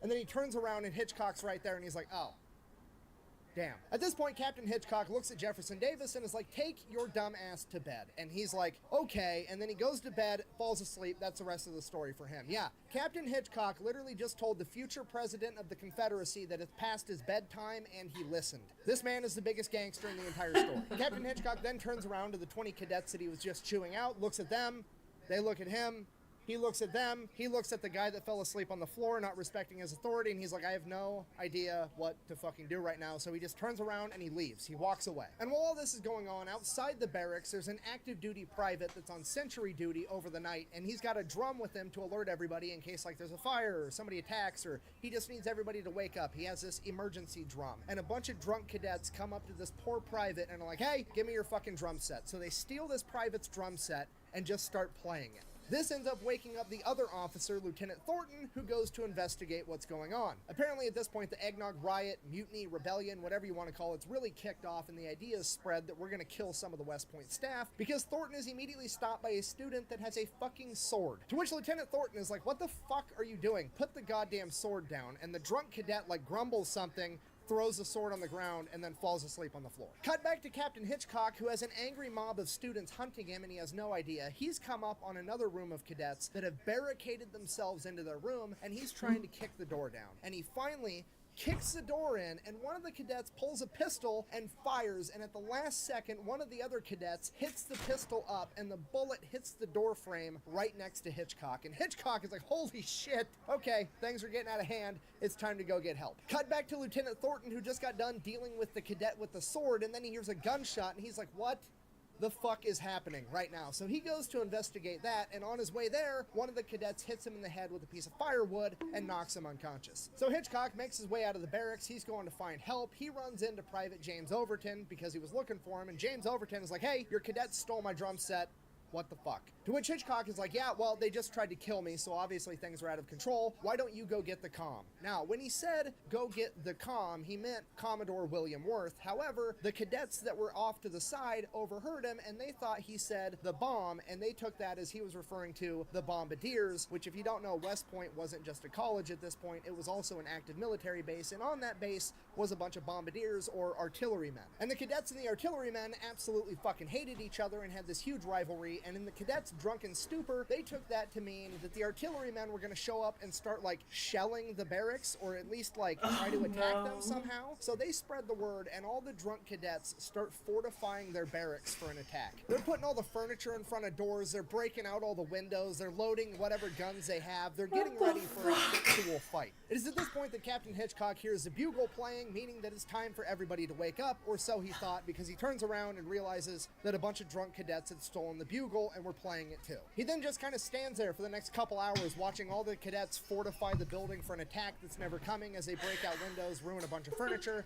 and then eventually they all get quiet and pass out drunk, waiting for this attack to come that never actually comes. So then the real bugle does actually kick off, and all the other people start showing up. There's a couple of barracks that weren't actually involved. All those cadets start showing up. The rest of the staff, Superintendent Thayer, and everybody's like, what the fuck happened? There's broken glass everywhere. There's mutton vomit all over the place. There's drunk privates out in the field with a drum set. Like, what is happening? So then Captain Hitchcock goes over, talks to Thayer, explains everything that happened, and he's like, what do you want me to do? And Thayer, the dude that knows everything, like total hard ass, he's like totally in charge. Even he's like, I have no idea. So they just kind of go about their day like nothing happened, and then slowly over time they kind of figure out, okay, well, we have to do something. So they launch a little internal investigation. They figure out that there's like 90 cadets involved in this riot, and 90 is like roughly a third of all of West Point, so obviously they're not going to be able to kick out everybody. So they decide they're just going to take like the top 20 worst offenders and they're going to expel them. And like all but 2 of them were invited back the next year. So basically it was just a for show punishment. Some of the more notable names of people that were expelled include Hugh Mercer, who ended up being a general for the Confederacy in the Civil War. Then you had Samuel Roberts, who ended up being the Secretary of State for the Republic of Texas. You've got Benjamin Humphreys, who was expelled, who ended up being also a Confederate general and the governor of Mississippi.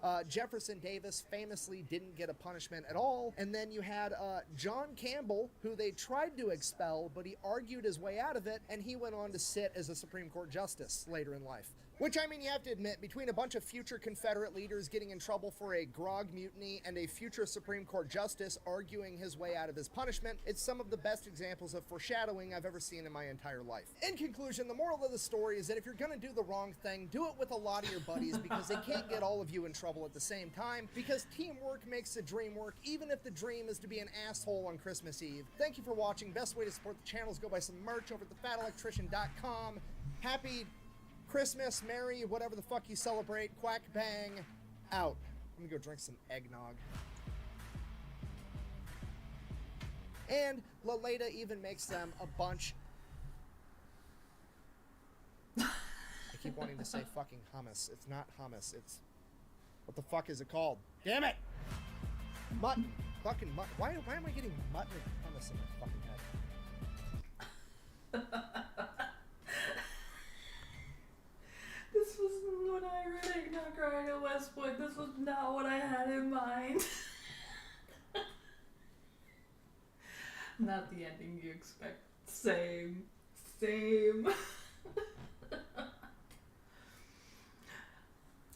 mean, I don't know. I still find it funny that they thought it was the bombardiers.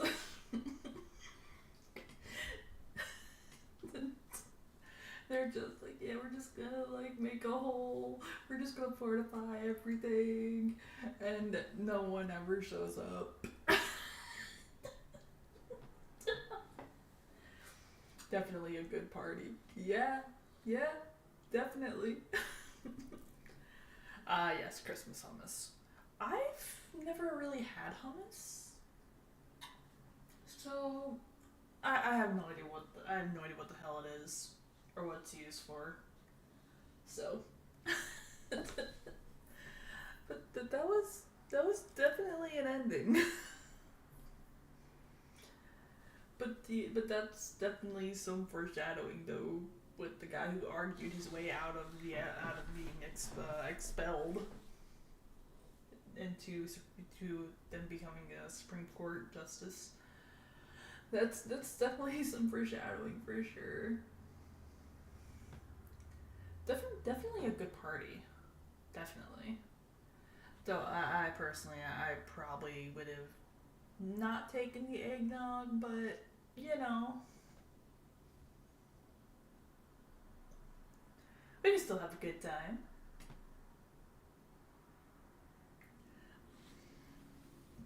Alright, what do we got? What else do I have here? Let's see.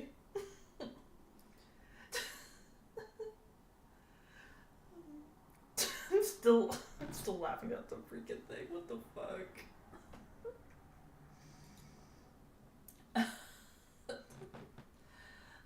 Let's see. What do we got?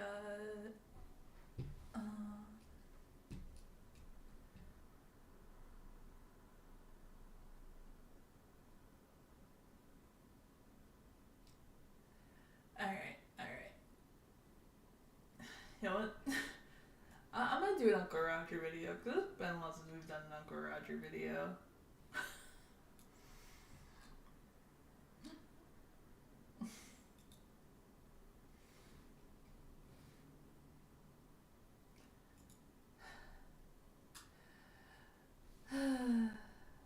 Which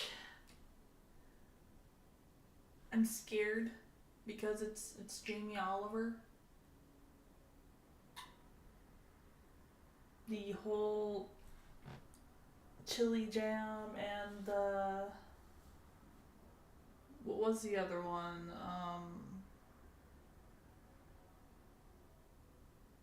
Was it mango chutney?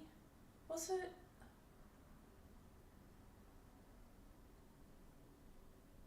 I think it was mango chutney. That just, ugh.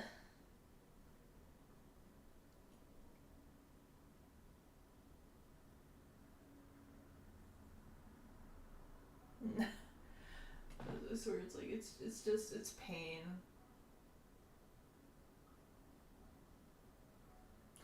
All right, so veggie pad thigh, which I don't think I've seen this one. I don't think I have.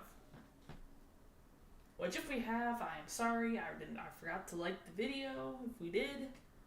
So my apology in advance. Hey, welcome on in, Ruby.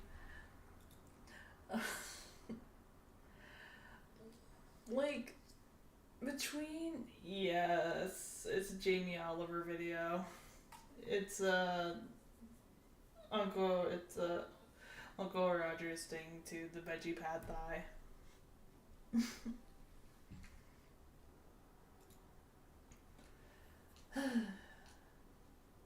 Which I'm scared, but it's fine. I have my emotional support Coco, so we should be good. Should be fine, I hope. If not, well, I'll live.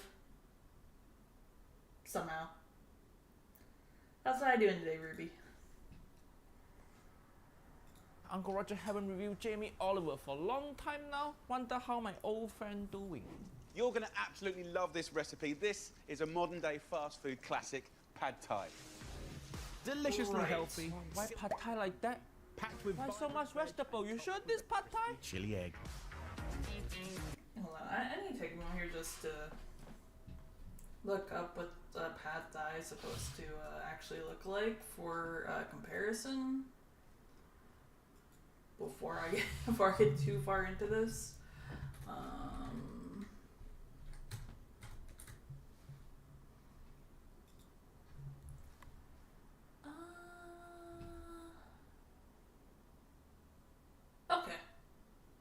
Okay, now I have an idea what it's supposed to look like.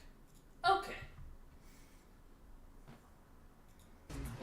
Oh no. The words Jamie Oliver, veggie, and pad thai. Those words don't go together. Uncle Roger think this video gonna give me heart attack. I need my good morning towel for me to scream into. A traditional recipe would have dried shrimp. It would have fish sauce. And we can't have that because we're going veggie, right? We're bigging up the veg. But I don't want to compromise on the flavour. No way, Jose. So I've kind of evolved this recipe Oh boy. and had some fun with it. No, Jamie, don't evolve, don't have some fun with anything. Those words coming out your mouth, that's scaring all Asian people all over the world. We've got some chili sauce, Chili sauce wrong. soy sauce, Soy sauce wrong.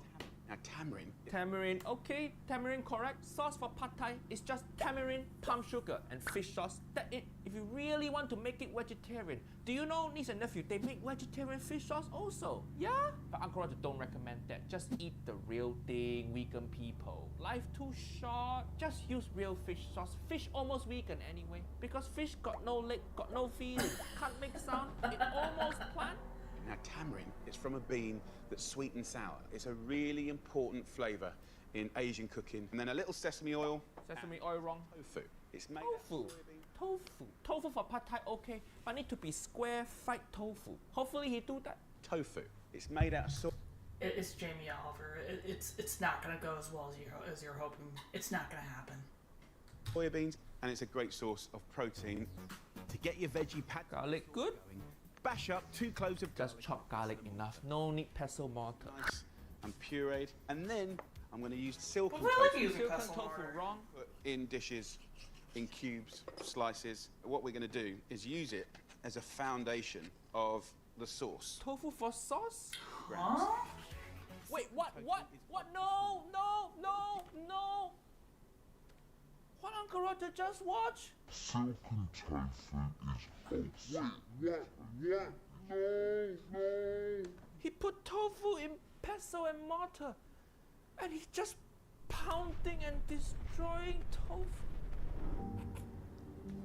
Just leg down from chair. Of course, leg down from chair. Who cooked tofu like this? Jamie, I've never had tofu, but I don't think I would ever do that to tofu. Like, Jesus. his egg fried rice, he crushed tofu with hand. But this time, that's not even enough. He have to crush tofu in pestle and mortar. He's just destroying tofu. Jamie Oliver really is the ISIS of Asian food. You should have just Silken used tofu soybean. is ultra smooth. It'll give you a sauce so silky, it'll cling to your noodles. Then Any get building sauce flavour. will cling to noodle. That's how sauce work. That's how any liquid work. It cling to shit. Yeah. Asian people don't crush tofu like this. Uncle Roger never see white people crush tofu like this either. Where you get this recipe from, Jamie? Outer space? This must be Jamie's worst recipe so far. Why are you trying to turn tofu into sauce? Uncle Roger sad now. Hiya, this video going so bad. Uncle Roger need to take break. Talk about our sponsor, ExpressVPN. Just like Uncle Roger want to All save you you from was Jamie destroy Oliver the cooking, I tofu. also want to save you money. Listen, Yeah. nephew, you spending too much money on subscription. Look how much it costs to have Netflix, Hulu, Disney Plus, and all others. Hiya, if you buy all subscription, that's gonna cost you more than $1,000 a year. But you say, Uncle Roger, I want to watch too many things for just one streaming service. That one niece and nephew need ExpressVPN, an app that let Uncle Roger unlock thousands of new shows on Netflix. Change country to Belgium. Uncle Roger switch school, work, and internet provider. But ExpressVPN make information /Uncle Roger. You get 3 extra months free when you sign up. Free, yo! And now we go back to getting tortured. Silken tofu is ultra smooth. Oh, So silky. Uncle Roger defeated now. Then get building flavour. A tablespoon of This video is scaring me. The whole thing gonna look like vomit. teaspoon or 2 of sweet chili sauce. Then the tamarind. You want a nice tablespoon of this paste. Tamarind's a key ingredient in Worcestershire sauce. I love how he looks concerned and repulsed at the same time in the corner.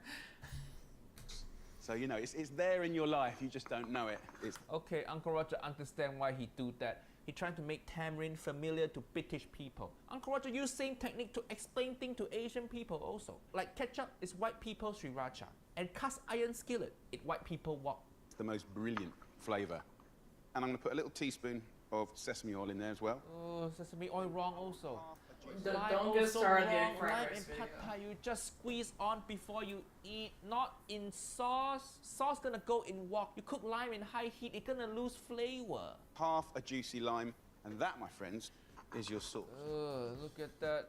That sauce look like shit you eat on Fear Factor. For the all-important noodles, grab yourself a packet. So these are rice noodles. Rice noodle, correct?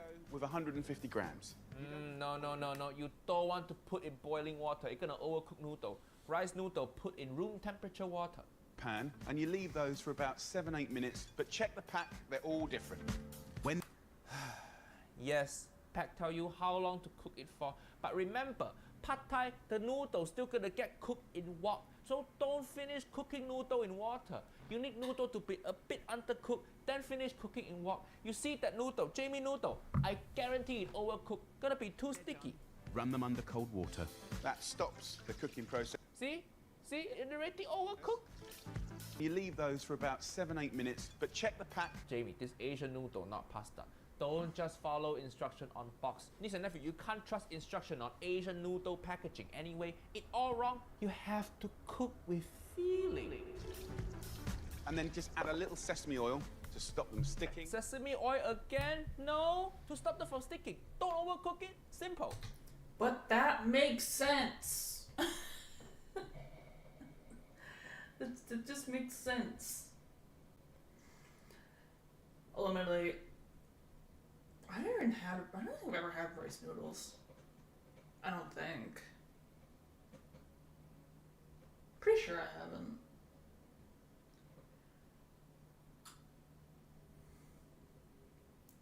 There's too much. This is too much. Lightly toast and bash up 20 grams Okay. of salted peanuts. Peanut, good. Give a glorious crunch to the veg. Pad Thai is that kind of brilliant mix of veggies, but then you get things like salad and herbs that are raw and cold and fresh. So there's that kind of jarring of hot and cold, crunchy and soft. Why would you be mixing the hot? Why would you be mixing hot and cold? Why would you do that? I can't think of anything that has both of those. Like, at all. Yeah, I can't think of anything. Yeah, I guess technically you could argue like condiments, but I don't think condiments really count for this though. But like ingredient wise, this is pain. It's just a brilliant thing. Honestly, Uncle Roger, don't know if I can continue to watch this. So there's that kind of jarring of hot and cold, crunchy and soft. What he's saying, pad thai jarring of hot and cold. Where got cold thing in pad thai? You eating pad thai with ice cube, is it? What? Pad thai, no jarring of hot and cold. It's just noodle dish. Keep it simple. Jamie, olive oil. I've got some broccoli, some asparagus, Wrong. baby corn, the Wrong. old pak choy, the outer leaves. Pak You- choy. Classic mistake. Oh, how to make this dish more Asian? I know. Let's put this Chinese something vegetable in there. Pak choy. Woo! Yeah! Cut the core of the pak choy in half and the baby corn. Keep the asparagus tips and finely slice the stalks. Some bean sprouts here, which Okay, bean sprout only correct vegetable. and I just want to kind of click them off. This stuff can change up. What's available in the supermarkets, the markets, your budget. That's what's cool about this. Finely slice a shallot. I'm sorry, but if it's called pad thai, I don't think that's necessarily, if you're changing out exactly what ingredients you're using to make it, does not make it the same thing. And now I'm wondering, what other vegetables would you use? You thought Jamie Oliver was a comedian? Is he? I don't fucking know. Shallot, correct? Okay. Start to dry fry all the veg Wait, what? What? Dry? What the hell? and char and give you some Is he frying shallot with no oil at all? Yeah. Oh god, I'm so upset. It not just laid down from chair. My whole body is laid down from chair. Pad thai need oil, Jamie. Hiya. That pan just comes straight from factory. It dry as hell and he whacked shallot in there. No oil, no lube, just nothing. Walao, he just raw dogging shallot into pan. Hiya. Niece and nephew, use oil. It make everything cook better. Dry frying is like dry humping. Nobody want that shit. smokiness. So we're gaining flavour. If you dry fry asparagus, No. you get nuttiness. What happened to No. your sesame oil? You using so much earlier. At least put some sesame oil in there. Better than this. I'll go in with some of these bean sprouts, some of our noodles. Get yourself a little water. And this is a screaming hot pan.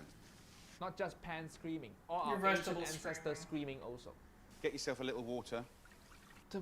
The water gonna overcook noodle even more higher. The noodle gonna be soggier than baby food. What you doing, Jamie? It kind of goes a little bit crazy now.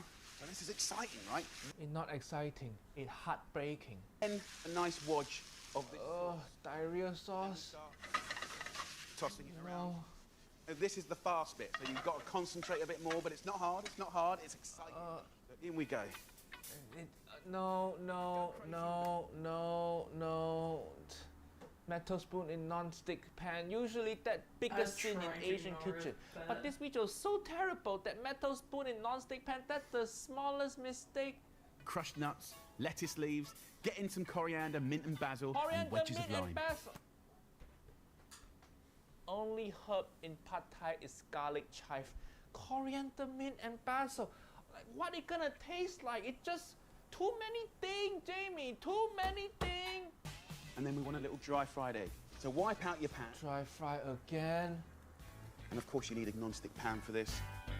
Sprinkle with salt and chili flakes. And when it's crispy, flip it over and give it just 30 seconds. Look at that. Yeah. The pan's so new, it comes straight from factory. If you listen to it, you can hear the sweatshop worker crying. And then the last little kiss is of soy sauce. Soy sauce wrong. So that, my friends, Why vegetables sticking out like that? This food so shit, even lettuce trying to escape. it's all I've got to do now. Get myself some chopsticks. All you got to do now is go to Thailand and apologize. Let's get amongst it. Ugh. It That's looks so the worst bland noodle in comparison to what I ever. looked at earlier. The use of that tofu What the hell? sauce is a bit of a game changer. Asian food, the game perfect already. No need game changer, Jamie. Don't change game, change yourself. Second, like You see, a dish that's he eat one Not only bite. is it delicious, Notice how but he it's- only eat one bite. No second bite. He just pushing noodle around. Even he know it's terrible. super nutritious and really cool. I love it. Look at this pad thai. Ugh. If you want to make vegan pad thai, it's simple. Just substitute with vegan fish sauce and dry shrimp. You can substitute with mushroom because they both give pad thai umami flavor.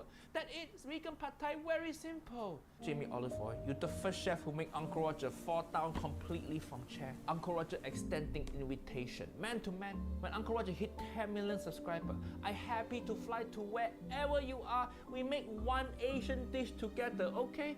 Can be fried rice, can be ramen, can be pad thai, you choose. And if you agree to film together, Uncle Roger will even eat chili jam with you, okay? I don't think you want to put yourself through that, man. Oh, fuck, that hurt.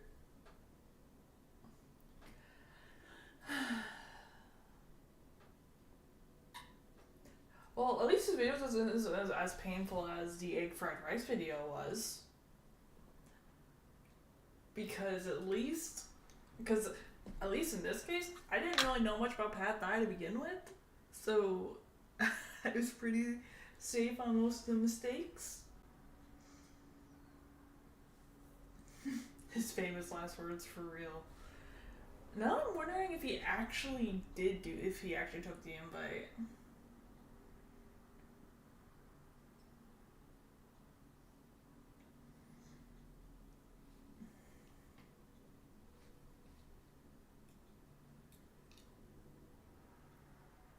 Or I just tried chili jam. Well, I mean, I wouldn't say it's bad. I've never had it though, but I'm pretty sure that it's a case though still of the application of where it's used is very important. Because there's just some things you shouldn't mix.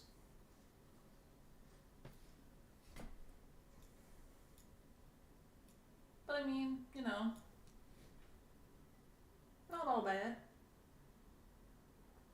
Okay. Let's see, what else do I have loaded up here?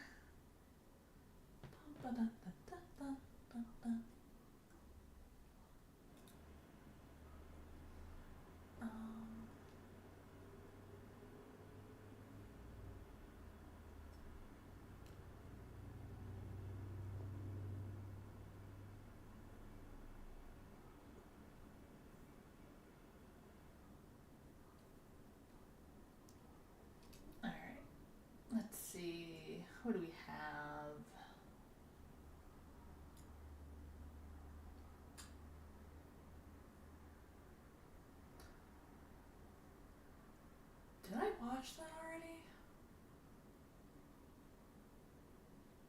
I don't think we watched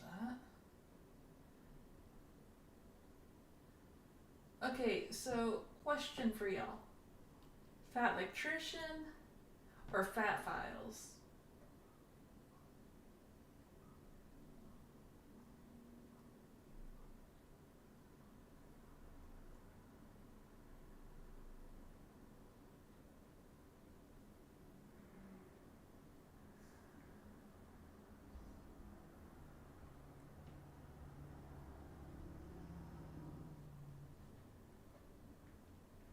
But I got an option for both, but I'm not sure which one to go with. Though we are going to end up watching both.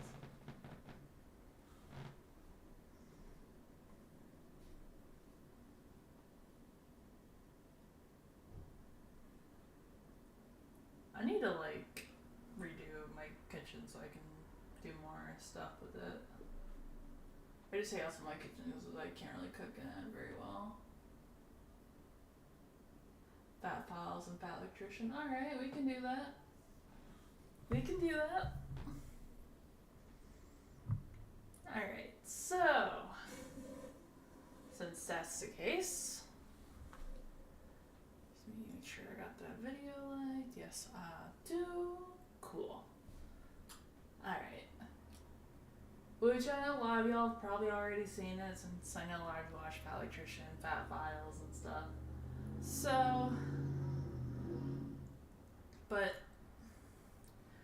today we have the world's biggest unregulated bank, Starbucks. Also, I fucking hate Starbucks. Fucking hate Starbucks. I could have sworn I was subscribed to you. Maybe I'm subscribed to my personal account. Maybe that was it. Alright. Starbucks, the place of overpriced coffee. Please save me.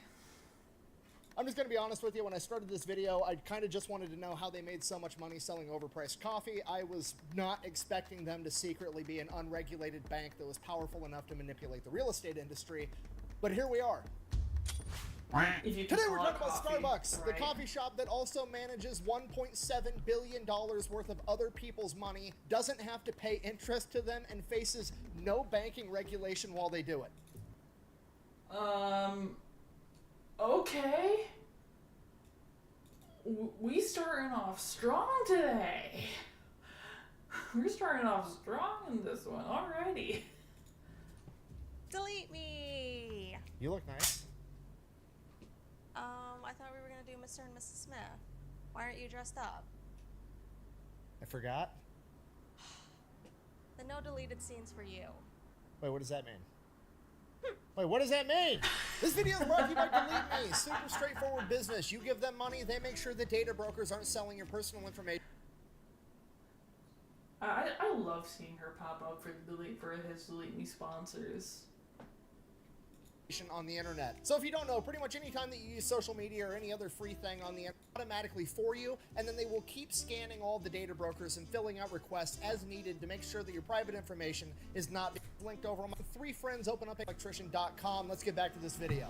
All right, from the top, 1971, 3 friends open up a coffee store, not a coffee shop, a coffee store. They're not brewing coffee in-house and letting people leave with drinks. They don't have an atmosphere where people can come in and feel welcomed and drink coffee. No, they have a store that sells coffee beans, coffee, and then coffee making equipment like espresso machines, coffee bean grinders, and coffee pots. And while that sounds like a recipe for failure today, it was actually a huge hit at the time because at this point in time in America, the 1970s, there was no good coffee. There was just like the shit you can get in a can at a grocery store, go home and make yourself. It wasn't good coffee. Americans didn't have a coffee culture per se. It was literally just people drinking coffee to get caffeine, not because they liked coffee. So when the Starbucks guys came out and they started selling actual fresh roasted whole bean coffee, and then you could buy all the equipment to make it yourself at home, it was pretty popular. Then one day, because Starbucks was selling so many coffee pots and espresso machines and coffee bean grinders, the local salesman in charge started to take notice of like, hey, this one little tiny coffee store is selling more coffee making equipment than all the major department stores in the area combined.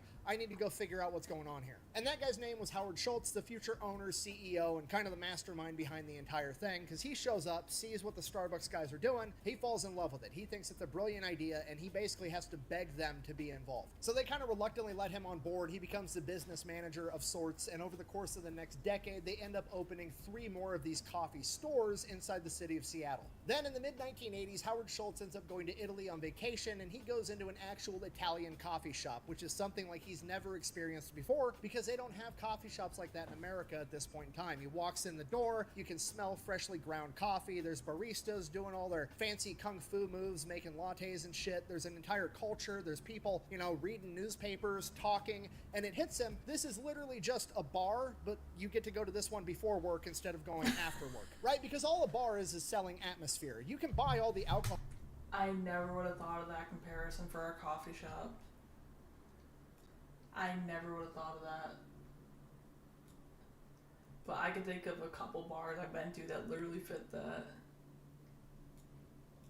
Way cheaper at the grocery store, but then you have to drink it at home by yourself, so you're willing to pay 5 times as much to go have that same beer at a bar to enjoy the atmosphere and other people's company, and that's exactly what this coffee shop is doing, but they're doing it with coffee. And Howard realizes he's already the wholesaler for really good coffee, so if he opens up his own coffee shop, it would be like Anheuser-Busch opening up their own bar. He's no longer getting the product at wholesale price, he's getting the product at manufacturing price. He's gonna make a killing. So he goes back home, tries to sell this idea to the other Starbucks guys. They're not having it. This isn't broke. We're not going to fix it. Just keep doing what we're doing. So Howard Schultz is like, fine, I'm going to step away from Starbucks. I'm going to go open up my own coffee shop and do my own thing. This happened in 1985. By 1987, the original 3 Starbucks owners are having some financial troubles with the company. They just want to sell it and move on to a different business venture together. So they offer it up first to their friend Howard, who's been busy running his own coffee shop for the past couple of years. They want $3.8 million for the company of Starbucks, and they're going to give him 60 days to get it, where he doesn't have to compete with a bunch of other buyers. So Howard Schultz now has a 60-day grace period to come up with $3.8 million in the 1980s, so that's way more money than it is today, and he sounds like a crazy person, right? He's going into banks being like, hey, I've got this business idea, I'm going to open up a coffee shop. Think of it as like a bar, but instead of selling beer at night, I'm going to sell coffee in the morning, and people are going to come and pay $4 for a cup of coffee. Here's the kicker, we're not going to sell coffee in sizes like small, medium, and large, like literally everything else on the planet. We're just going to come up with some made up Dr. Seuss words like tall, grande, venti, trenta, whatever other random fucking bullshit words I want to make up, and it's going to be a huge hit. You should definitely give me millions and millions of dollars. No. You're dead, Carl. You say no to life, and therefore you're not living. You don't have a girlfriend. You don't have anything close to a girlfriend. Am I right, Carl? So to everybody's surprise, the bank isn't really interested in that idea, so he starts going to venture capitalists, and finally he gets referred to a venture capitalist by the name of Bill Gates Sr., aka Bill Gates' dad, that agrees to give him the money so that he can buy Starbucks. Now, is that super relevant to the story? No, not really, but I know that by bringing him up, there's now going to be 1,000 conspiracy theories in the comments down below, and I wanted to read them, so you could probably check those out too. Anyways.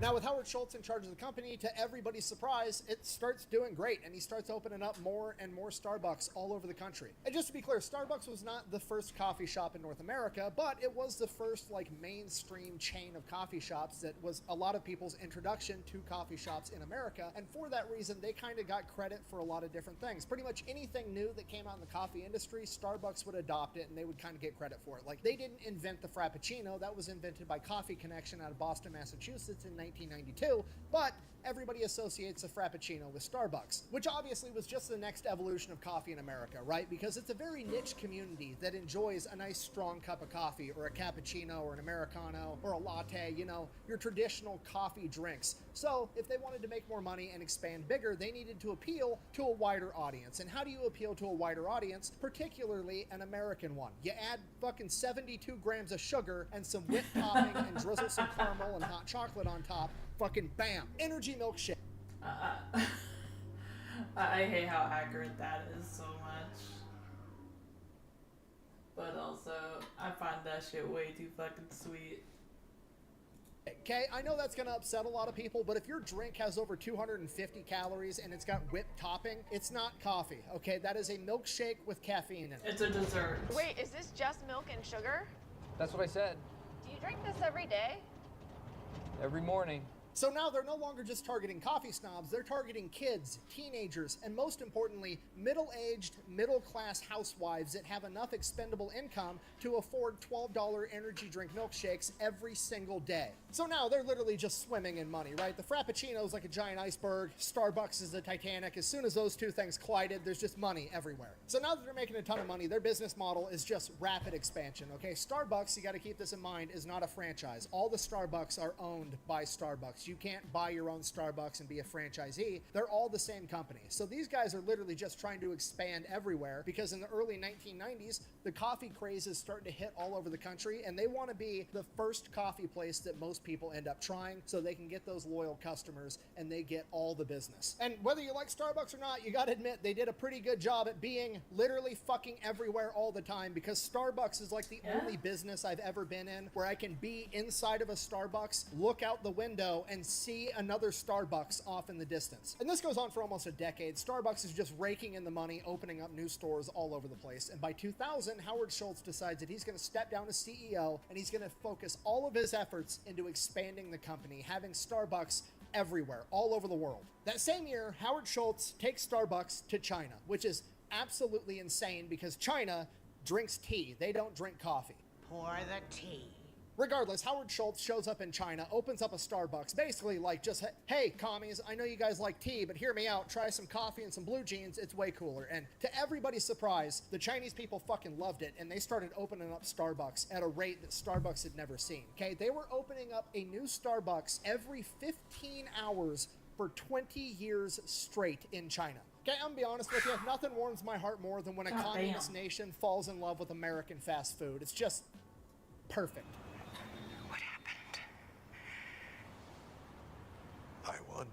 Fast forward to 2008, Starbucks is now losing money for some reason. Nobody can really figure out why. So Howard Schultz comes back, becomes CEO again, and he's trying to figure out what have they done to his company. He's been focusing on growing, opening up new locations. Meanwhile, all the locations that have already been opened aren't making as much money as they should be. What on earth is going on? Schultz discovers for the past 8 years in his absence that he's been letting a bunch of business majors run his business, and all they care about is how to maximize profits. So they did just that. They streamlined everything. They automated everything. Starbucks no longer grinds coffee in-house at its coffee shops. They do it all in a factory and just ship the ground coffee there. It's quicker, it's more efficient, it probably makes more money, but now Starbucks, a coffee shop, doesn't smell like freshly ground coffee. It smells like a hospital. They replaced all the traditional espresso machines with these automatic machines that would just spit out a completely done drink, which means they basically got rid of baristas and they just had a person behind the counter that would grab the cup from the machine that made it and hand it to the person. Essentially, the business majors had gotten rid of the culture and the experience of going to a coffee shop, which was the entire point and justification of overcharging for coffee in the first place. Remember, it's just like a bar. You wouldn't want to go drink a beer inside of a hospital room. You'd rather go home and do that in your backyard. If you're going to go and overpay for beer, you want to go to a cool bar with your friends. It's the same deal with a coffee shop. People pay for products and people pay for experiences, and they got rid of half of that equation, and it's making the entire company suffer. I'm surrounded by ideas.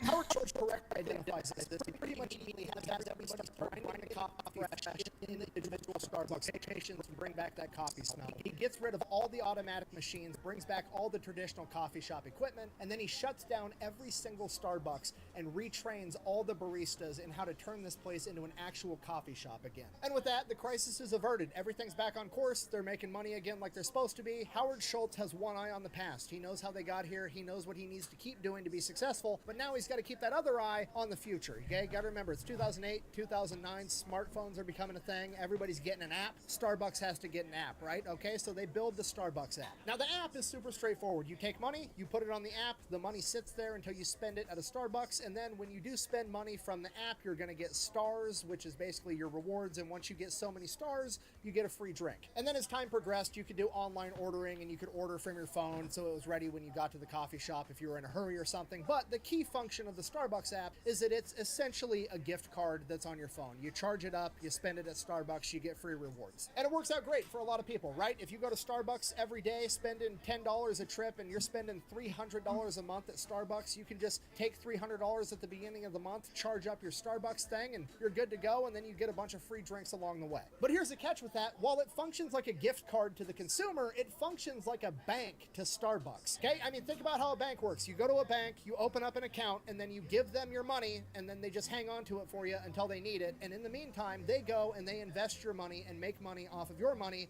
and then they give you some of that money back, and that's how much interest you accrue. But what Starbucks has done is you now give Starbucks money, and they sit on that money, and then they don't have to give you that money back. You can't get your money out of the Starbucks app. The only thing you can do with that money now is buy coffee at Starbucks. And they don't have to give you interest for it, right? If you give Starbucks $300, they get to sit on it and do whatever the fuck they want with it. They owe you $300 worth of coffee, which to them probably only costs like $80 to make, but that's their money Probably now, and they get less. to do whatever they want with it, right? They could literally put it in the stock market and make, 7% interest off of all your money. Meanwhile, you're making nothing. The only problem you're gonna have is that you didn't buy more. Sound fair enough? My wife might divorce me, but yeah, let's do it. And here's the thing, it's basically a win-win because you don't care. You have $100 in there. They would have paid you like 7 cents. Who cares? It's no big deal, right? But when Starbucks, who in 2024 has 35,000 locations and millions of customers, has all these people with $5, $10, $15, $20, $100, $300 in their Starbucks account sitting there doing nothing, Starbucks, as of 2024, has $1.7 billion sitting inside of their app that hasn't been redeemed yet. Okay, $1.7 billion is more than 90% of all banks in the United States of America have access to. Starbucks is literally one of the biggest banks in the country. They don't have to pay interest to any of their clients. They're not FDIC insured, and they don't owe you shit. Bear in mind, even if you do redeem it, they're making like 100% profit margin built into their prices already. And on top of that, they already know that like 10% of people are just gift cards that are never actually going to redeem it, or that got lost, or they changed phones and they lost track of their account, so they're just going to start a new one. There was $20 there. It's not worth the hassle. Starbucks just gets to keep that money forever. But here's the crazy part, because Starbucks hasn't actually given the customer their product yet, it's just $1.7 billion that's redeemable by the customer, which means that that $1.7 billion that is sitting inside of a Starbucks bank account controlled 100% by Starbucks isn't income, it's not profit, it's not revenue, it's a liability, meaning it's not taxed at all. So Starbucks essentially has a $1.7 billion 0% interest untaxed loan that they can use to invest on whatever the fuck they want. They could do the most conservative investing on the planet. They could take all $1.7 billion and invest it in US government treasury bonds that pay 5% and still make $85 million a year for doing fucking nothing. The real question is this: was all this legal? Absolutely fucking not. Okay, if you're not picking up what I'm putting down, Starbucks has literally done what cryptocurrency has tried to do. They created their own currency, right? When you look at the US dollar is backed by the US government, which used to be backed by gold, but now it's just backed by the biggest military on the planet. America used to run on the gold standard, now we just run on the lead standard. Regardless, that's what you're banking on when you put your money in US dollars. You're banking on the US government not failing. Starbucks, when you put money in their app, you're just banking on the fact that you're going to be able to go pretty much anywhere in the country or most places around the world and be able to redeem that magical internet coupon on your phone for some good coffee. Okay, the name Starbucks is starting to make a lot more sense now, isn't it? Okay, and here's what I want you to think about. Think about a bank. You walk into a bank, in the lobby, there's always free coffee, and then you walk in, you give them your money, and they hang on to it until you want it back. Starbucks does the exact same fucking thing, except somehow they get away with charging you money for the coffee, and then they never ever have to give you your money back. They're only gonna give you coffee. This is the craziest business model on the planet, okay? And the best part is, there's no victims. Nobody's mad, okay? Everybody that gives Starbucks their money never expects their money back. They just want coffee, and that's exactly what they get. They're happy. Starbucks gets a $1.7 billion untaxed 0% interest loan, makes a ton of money. Everybody gets their coffee. It's the most incredible business model I've ever come across, ever. Okay, at this point, I feel like I've said pretty much nothing but good things about Starbucks, and I need to talk a little smack now so that things can be balanced. As all things should be. I don't even know where to start, so we're just going to start with the union thing. Unions are a very political topic. Democrats typically like them. Republicans typically hate them. I'm not getting into what should or shouldn't happen or who's right or who's wrong. All I'm going to say, the baristas have been trying to have a Starbucks union for like the past 10 years, and Starbucks has been fighting tooth and nail to prevent that from happening. And in 2002, to help Starbucks accomplish this, they hired a new manager in, Global Intelligence for Retail Operations, which is probably the most menacing title I could possibly come up with. But what's more interesting is this person's background and who they worked for previously. Those being the Central Intelligence Agency and the Pinkerton Group. Pinkerton Detective Agency, seconded to the United States government.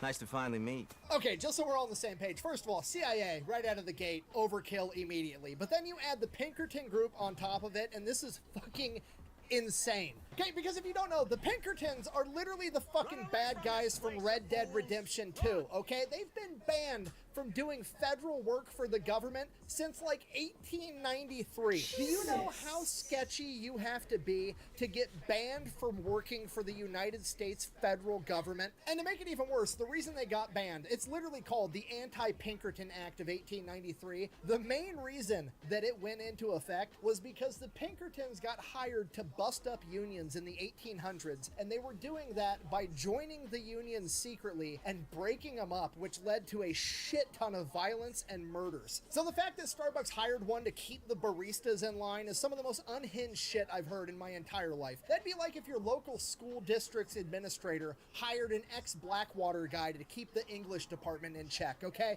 It's complete overkill. Do you know how much money I would pay to be able to be a fly on the wall during the interview for that job and the events leading up to it?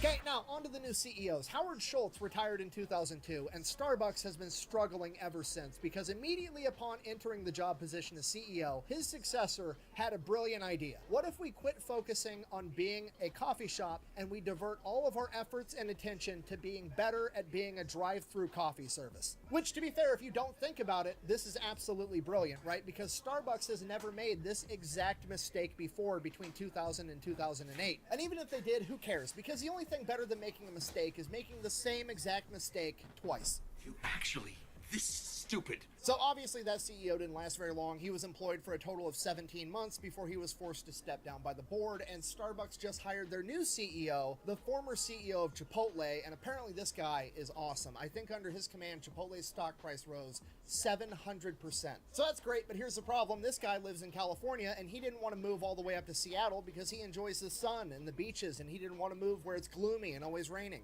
But Starbucks really wanted to hire this guy, so what they came up with was he can super commute to Starbucks headquarters 3 times a week. And when I say super commute, I mean he's going to get to take the Starbucks private jet from California to Seattle 1,000 miles round trip 3 times a week. The man's literally the Taylor Swift of CEOs, okay? And honestly, good for him. It's kind of fucking gangster that he got offered a job for $1.3 million a year with a $10 million sign-on bonus and a bunch of stock options. Dude's making millions and millions of dollars a year, and he's still like, nah, I'm not taking the job. I don't want to move. And Starbucks folds and is like, fuck it, you can take the private jet, we'll pay for it, to fly you to work 3 times a week. That's a gangster-ass move. I kind of respect it. But on the flip side, we've got the environment, you know, climate change, which a lot of people care a whole lot about. And to be completely honest, I'm not really one of them. I mean, look at me.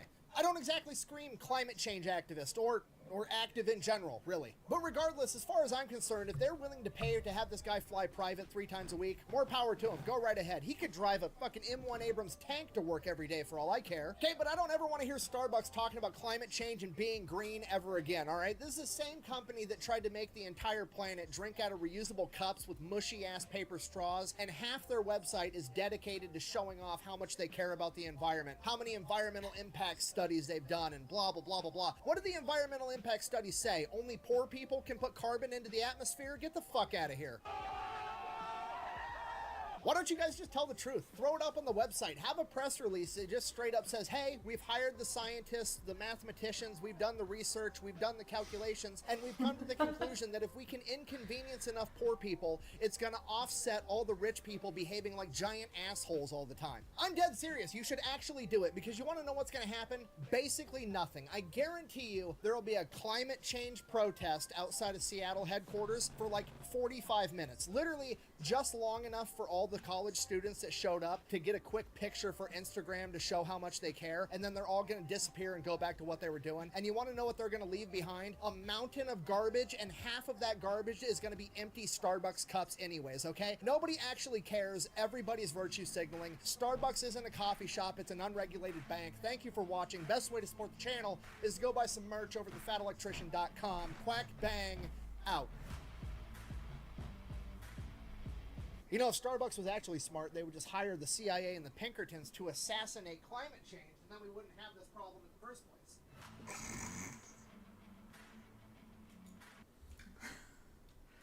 Well, that was something. Oh, Jesus.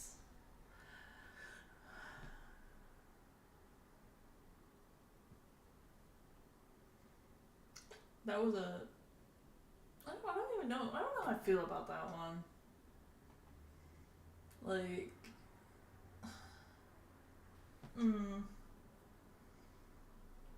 I don't really care for Starbucks anyway.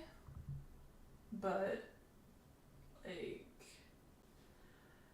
I did not have unregulated bank. Which in a roundabout way, it kind of is. On my card for Starbucks.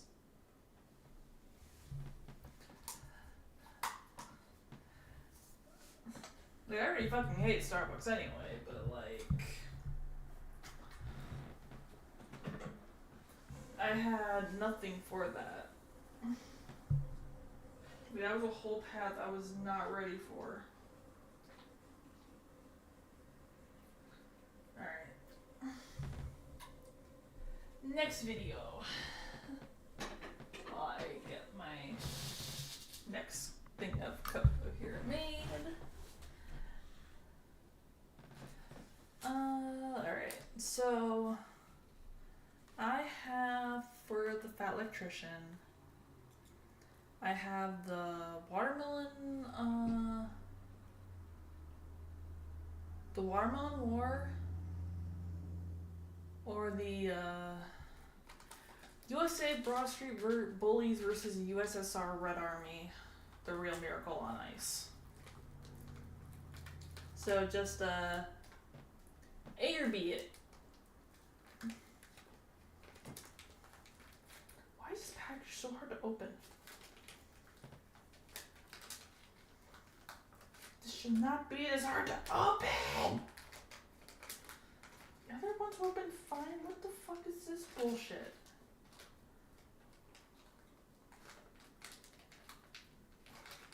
You're gonna go A? Alright. I'm being bested by a packet of hot cocoa. This is some fucking bullshit. Is the other one open at least?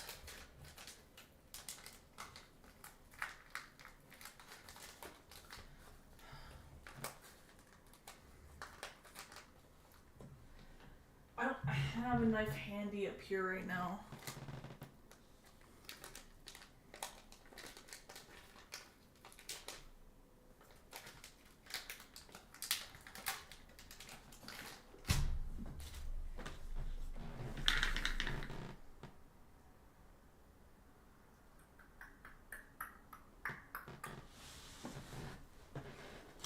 Let's see. Where's my box opener?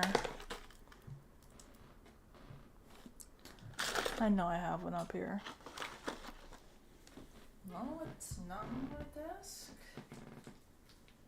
Is it underneath Chief? No? Okay. The packet doesn't want to open. You're fine with either video? Okay.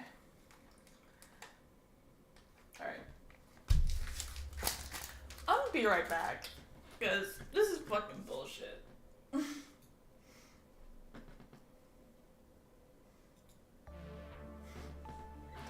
Stupid fucking hot cocoa packet. Like, what the fuck, man? Dude, fucking hard open.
Welcome back, Relics.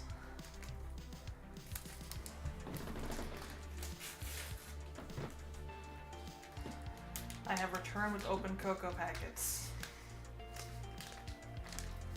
And marshmallows.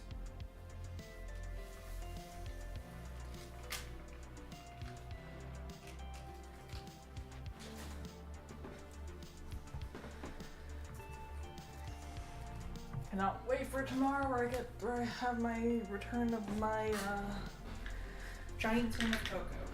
So I don't have to do the packets.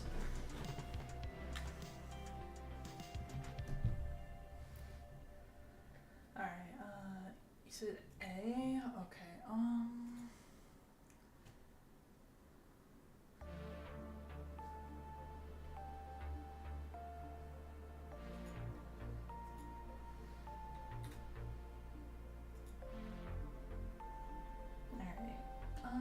let's see.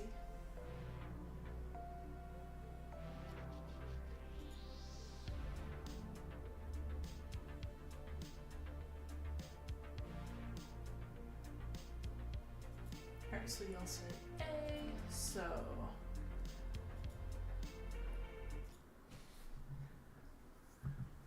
we are back with the Watermelon War, America's stupidest international incident,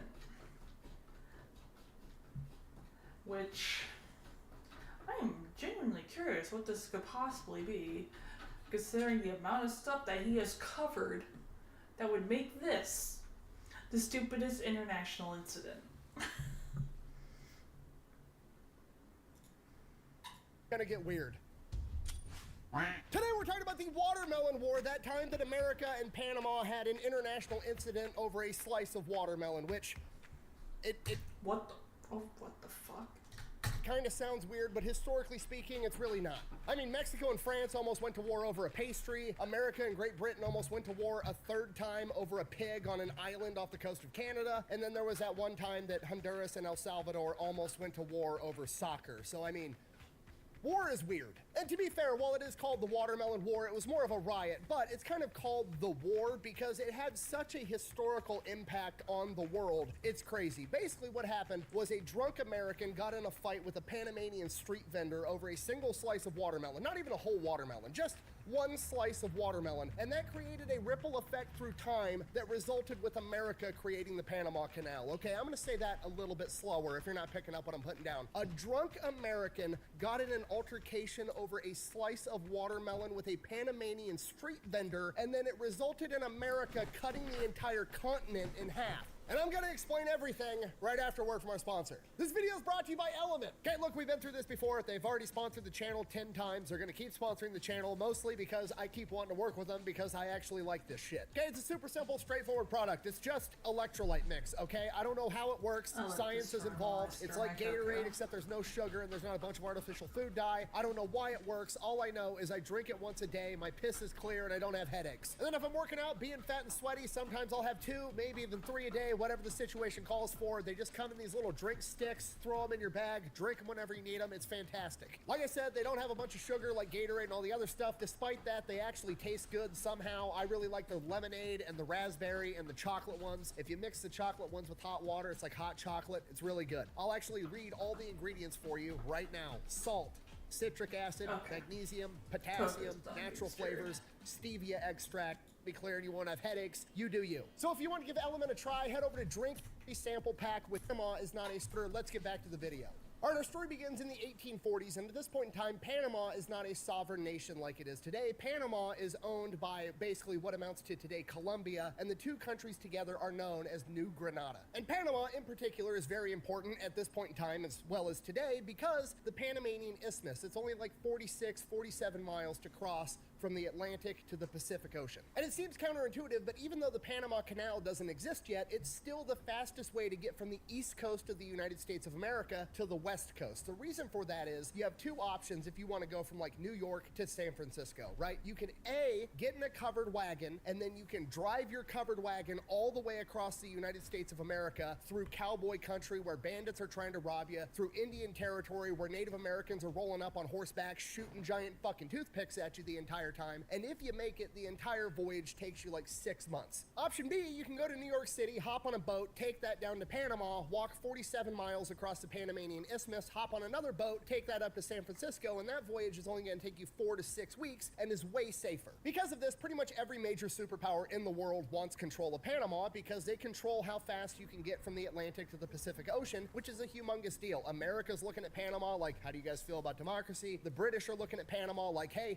how would you guys feel about having a king? And the government of New Granada realizes they need to get something figured out, otherwise one of these countries is going to invade, go to war with them, and potentially take over Panama. So they decide they're going to team up with one of these world superpowers, and the superpower that they pick is the one that's closest. They're going to team up with America, and they create the Bidlack Treaty in 1846. And what the Bidlack Treaty essentially says is, okay, Panama is its own sovereign nation. We're going to allow you to have your military here. We're going to allow you to transport things across the Panamanian Isthmus. In exchange for us letting you do that for free, you're going to guarantee that Panama remains sovereign. You're not going to invade us, and if anybody else tries to invade us, you're going to come back us up. That's the Bidlack Treaty in a nutshell. And America takes that deal because America's getting everything they want. They don't actually want to own Panama. They just want to be able to transport their shit from left to right, from the Atlantic to the Pacific.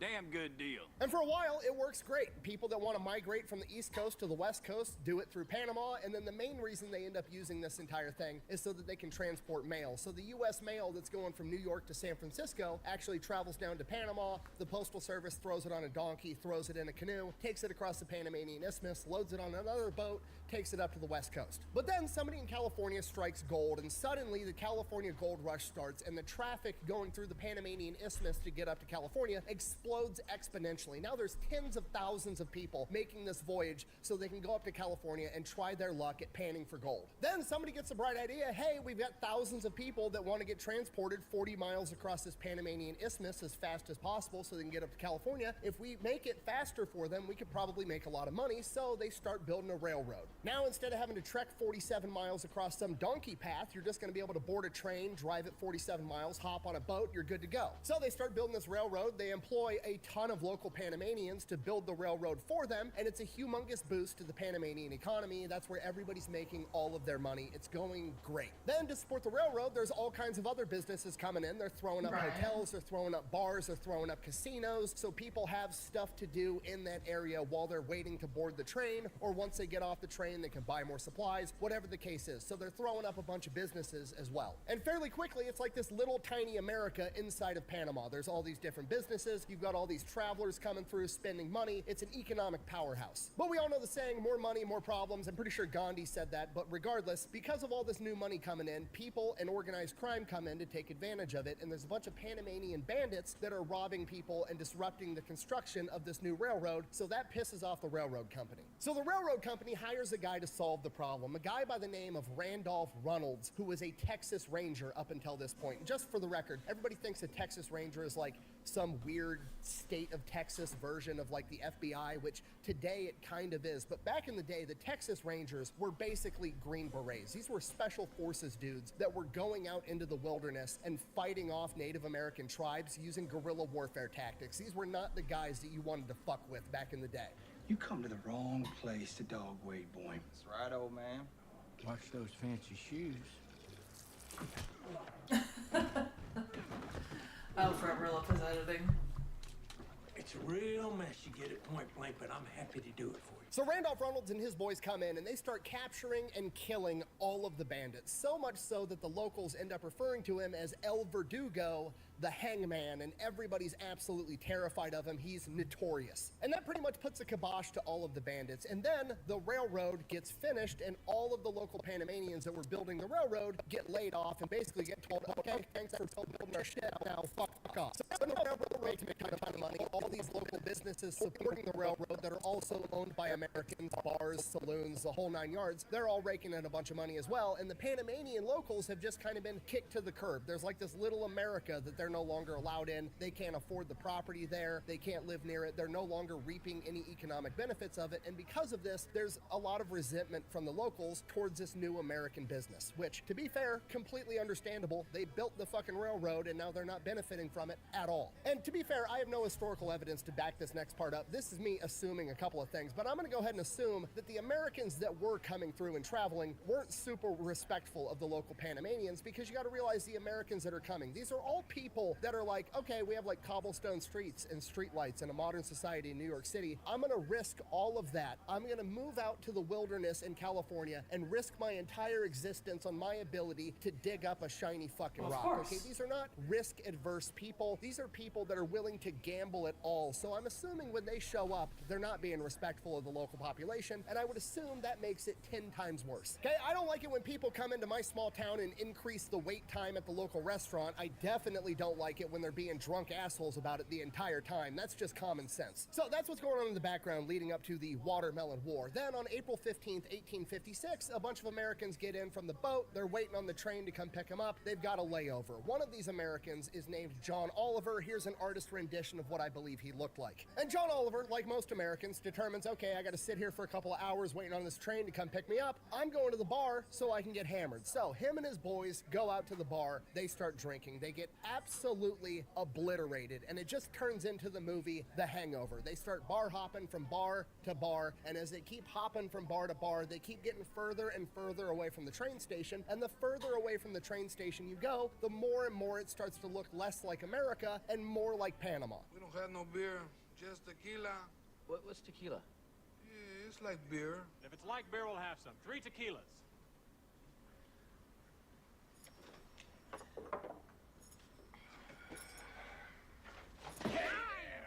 Now, somewhere along the line, they cross paths with a Panamanian street vendor that's selling slices of watermelon by the name of Jose Luna. And depending on which source you want to read, there's 2 different versions of what happens next. Version number 1 is that John Oliver is being a drunk asshole. He walks up, grabs a slice of watermelon from Jose's cart, just starts eating it, and refuses to pay. Version number 2 of the story is that Jose Luna kind of does the tourist trap thing where the local street vendor comes up and like makes it seem like he's giving you a gift for free, and then after you know, put it on or you start eating it, he then expects you to pay him. Regardless of which version of that story it was, the fact of the matter is Jose Luna now believes that John Oliver owes him a dime for this slice of watermelon, and a dime for a slice of watermelon at this point in time is an outrageous sum of money.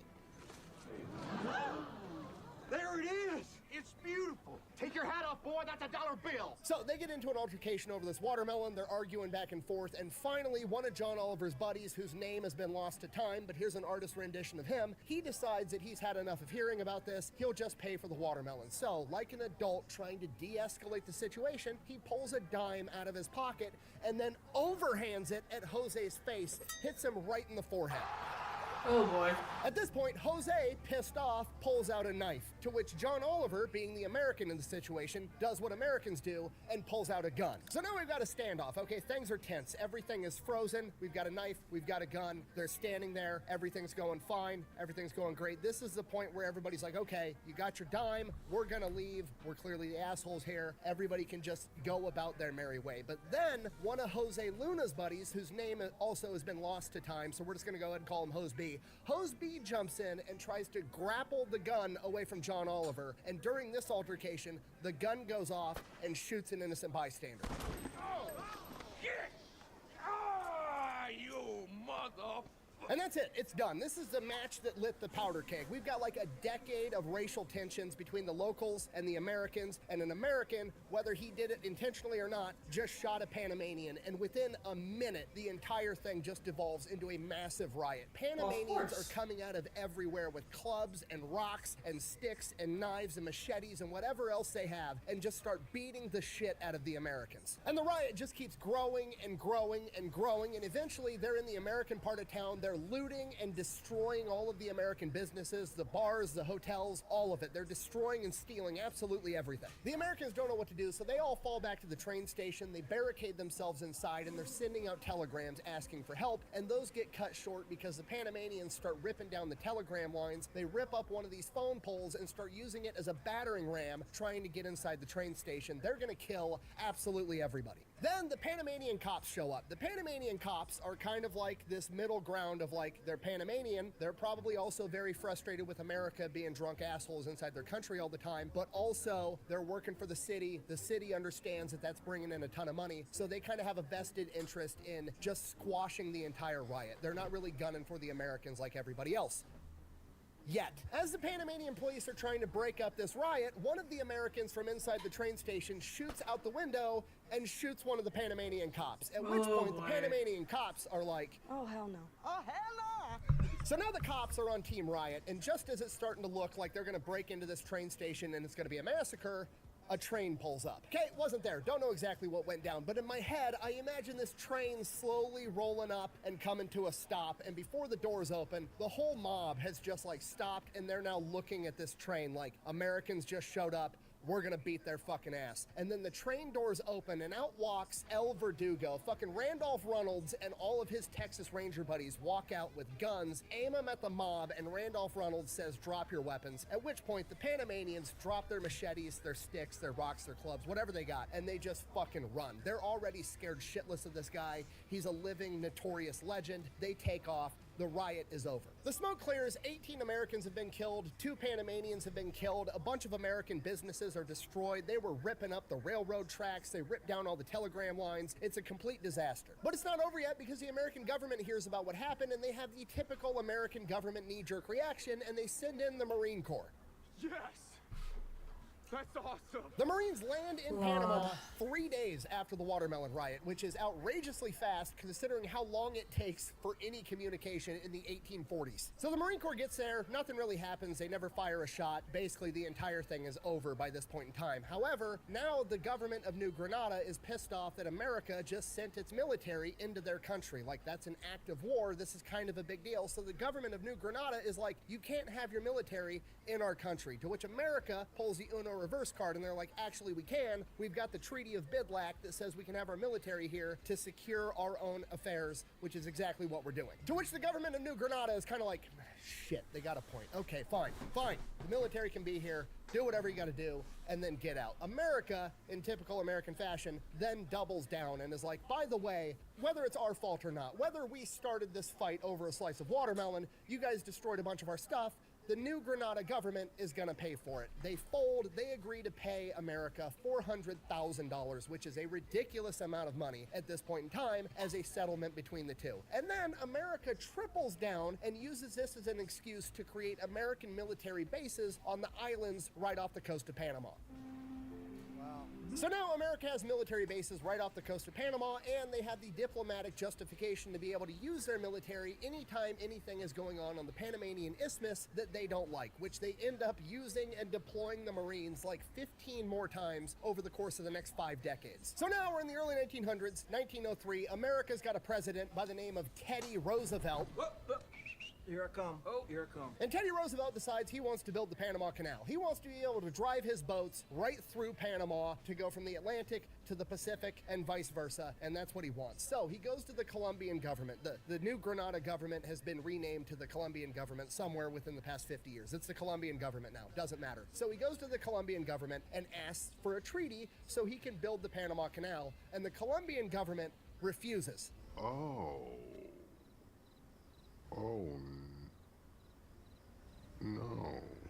Which is a bold strategy considering that Teddy Roosevelt's most famous quote is, "Speak softly, but carry a big stick," which is literally a reference to you should always use diplomacy first, and if diplomacy doesn't work, you should use force. And at this point in time, a lot of the Panamanians were really upset with the Colombian government because Greater Colombia kind of treats Panama like a backwater. They're not investing in infrastructure, they're not really treating them as an equal part of the country, so there was a lot of resentment built up there. So Teddy Roosevelt goes in and is like, basically, hey look, if you guys have a revolution, America's gonna back you, which is kind of the nudge they needed. So they start a revolution trying to get their own independence from Colombia, and Teddy Roosevelt sends the American Navy and gunships to block Colombia from sending any reinforcements.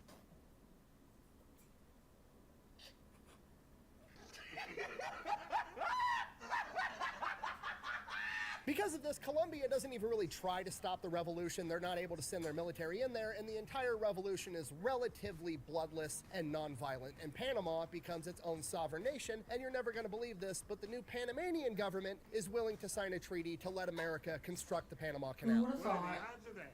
What are the odds of that?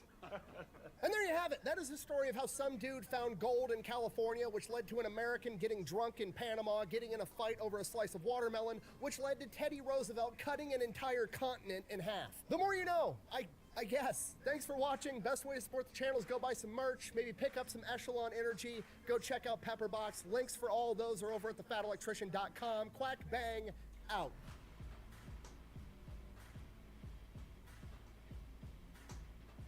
Not gonna lie, I pride myself on never using clickbait. If I tell you that prohibition led to 2 billion pounds of cheese being in an underground cave in Missouri, I mean it. And if I tell you that a slice of watermelon made Teddy Roosevelt cut an entire continent in half, that's exactly what happened. See you later.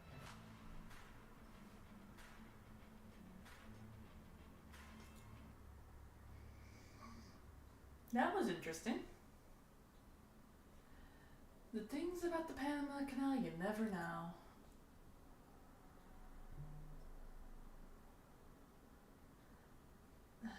Such a small history is fascinating.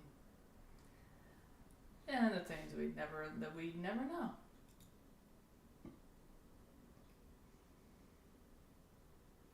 Alright. It's yeah, I think I'm gonna call it here for today. Who knew Armand would be so pivotal? Right? Like, I wasn't sure what to expect when it came to watermelon. Like, it was definitely not what I thought it would have been, for sure. Let's see. Alright, I'm gonna call it here for today though, so if y'all could stay for the raid, that would be amazing. Tomorrow there should be, I'm holding Hanya to this. There should be Halo 2 tomorrow. It should still be at 7.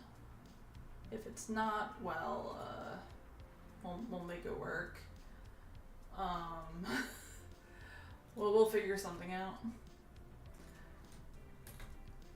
If you missed any of the reacts today, they should be posted on YouTube over throughout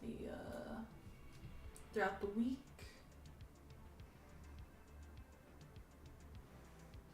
Did you recognize his artistic models? No. No, I did not. Was I supposed to?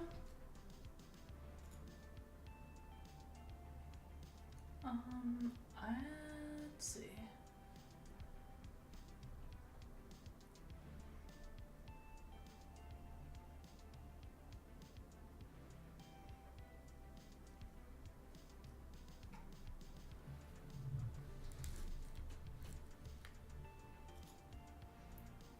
Don't really have a lot of raid targets.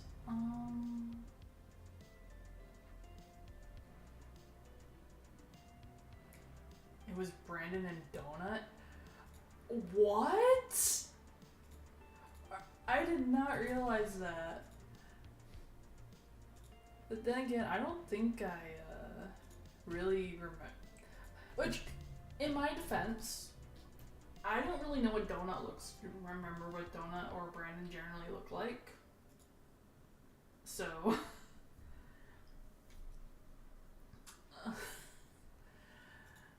Let's see. I need a raid target.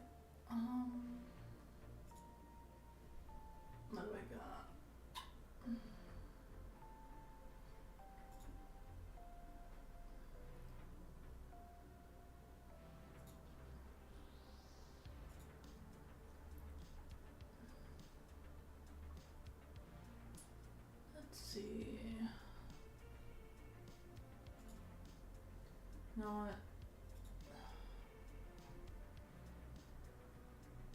Read Joel. So I don't really have anybody today.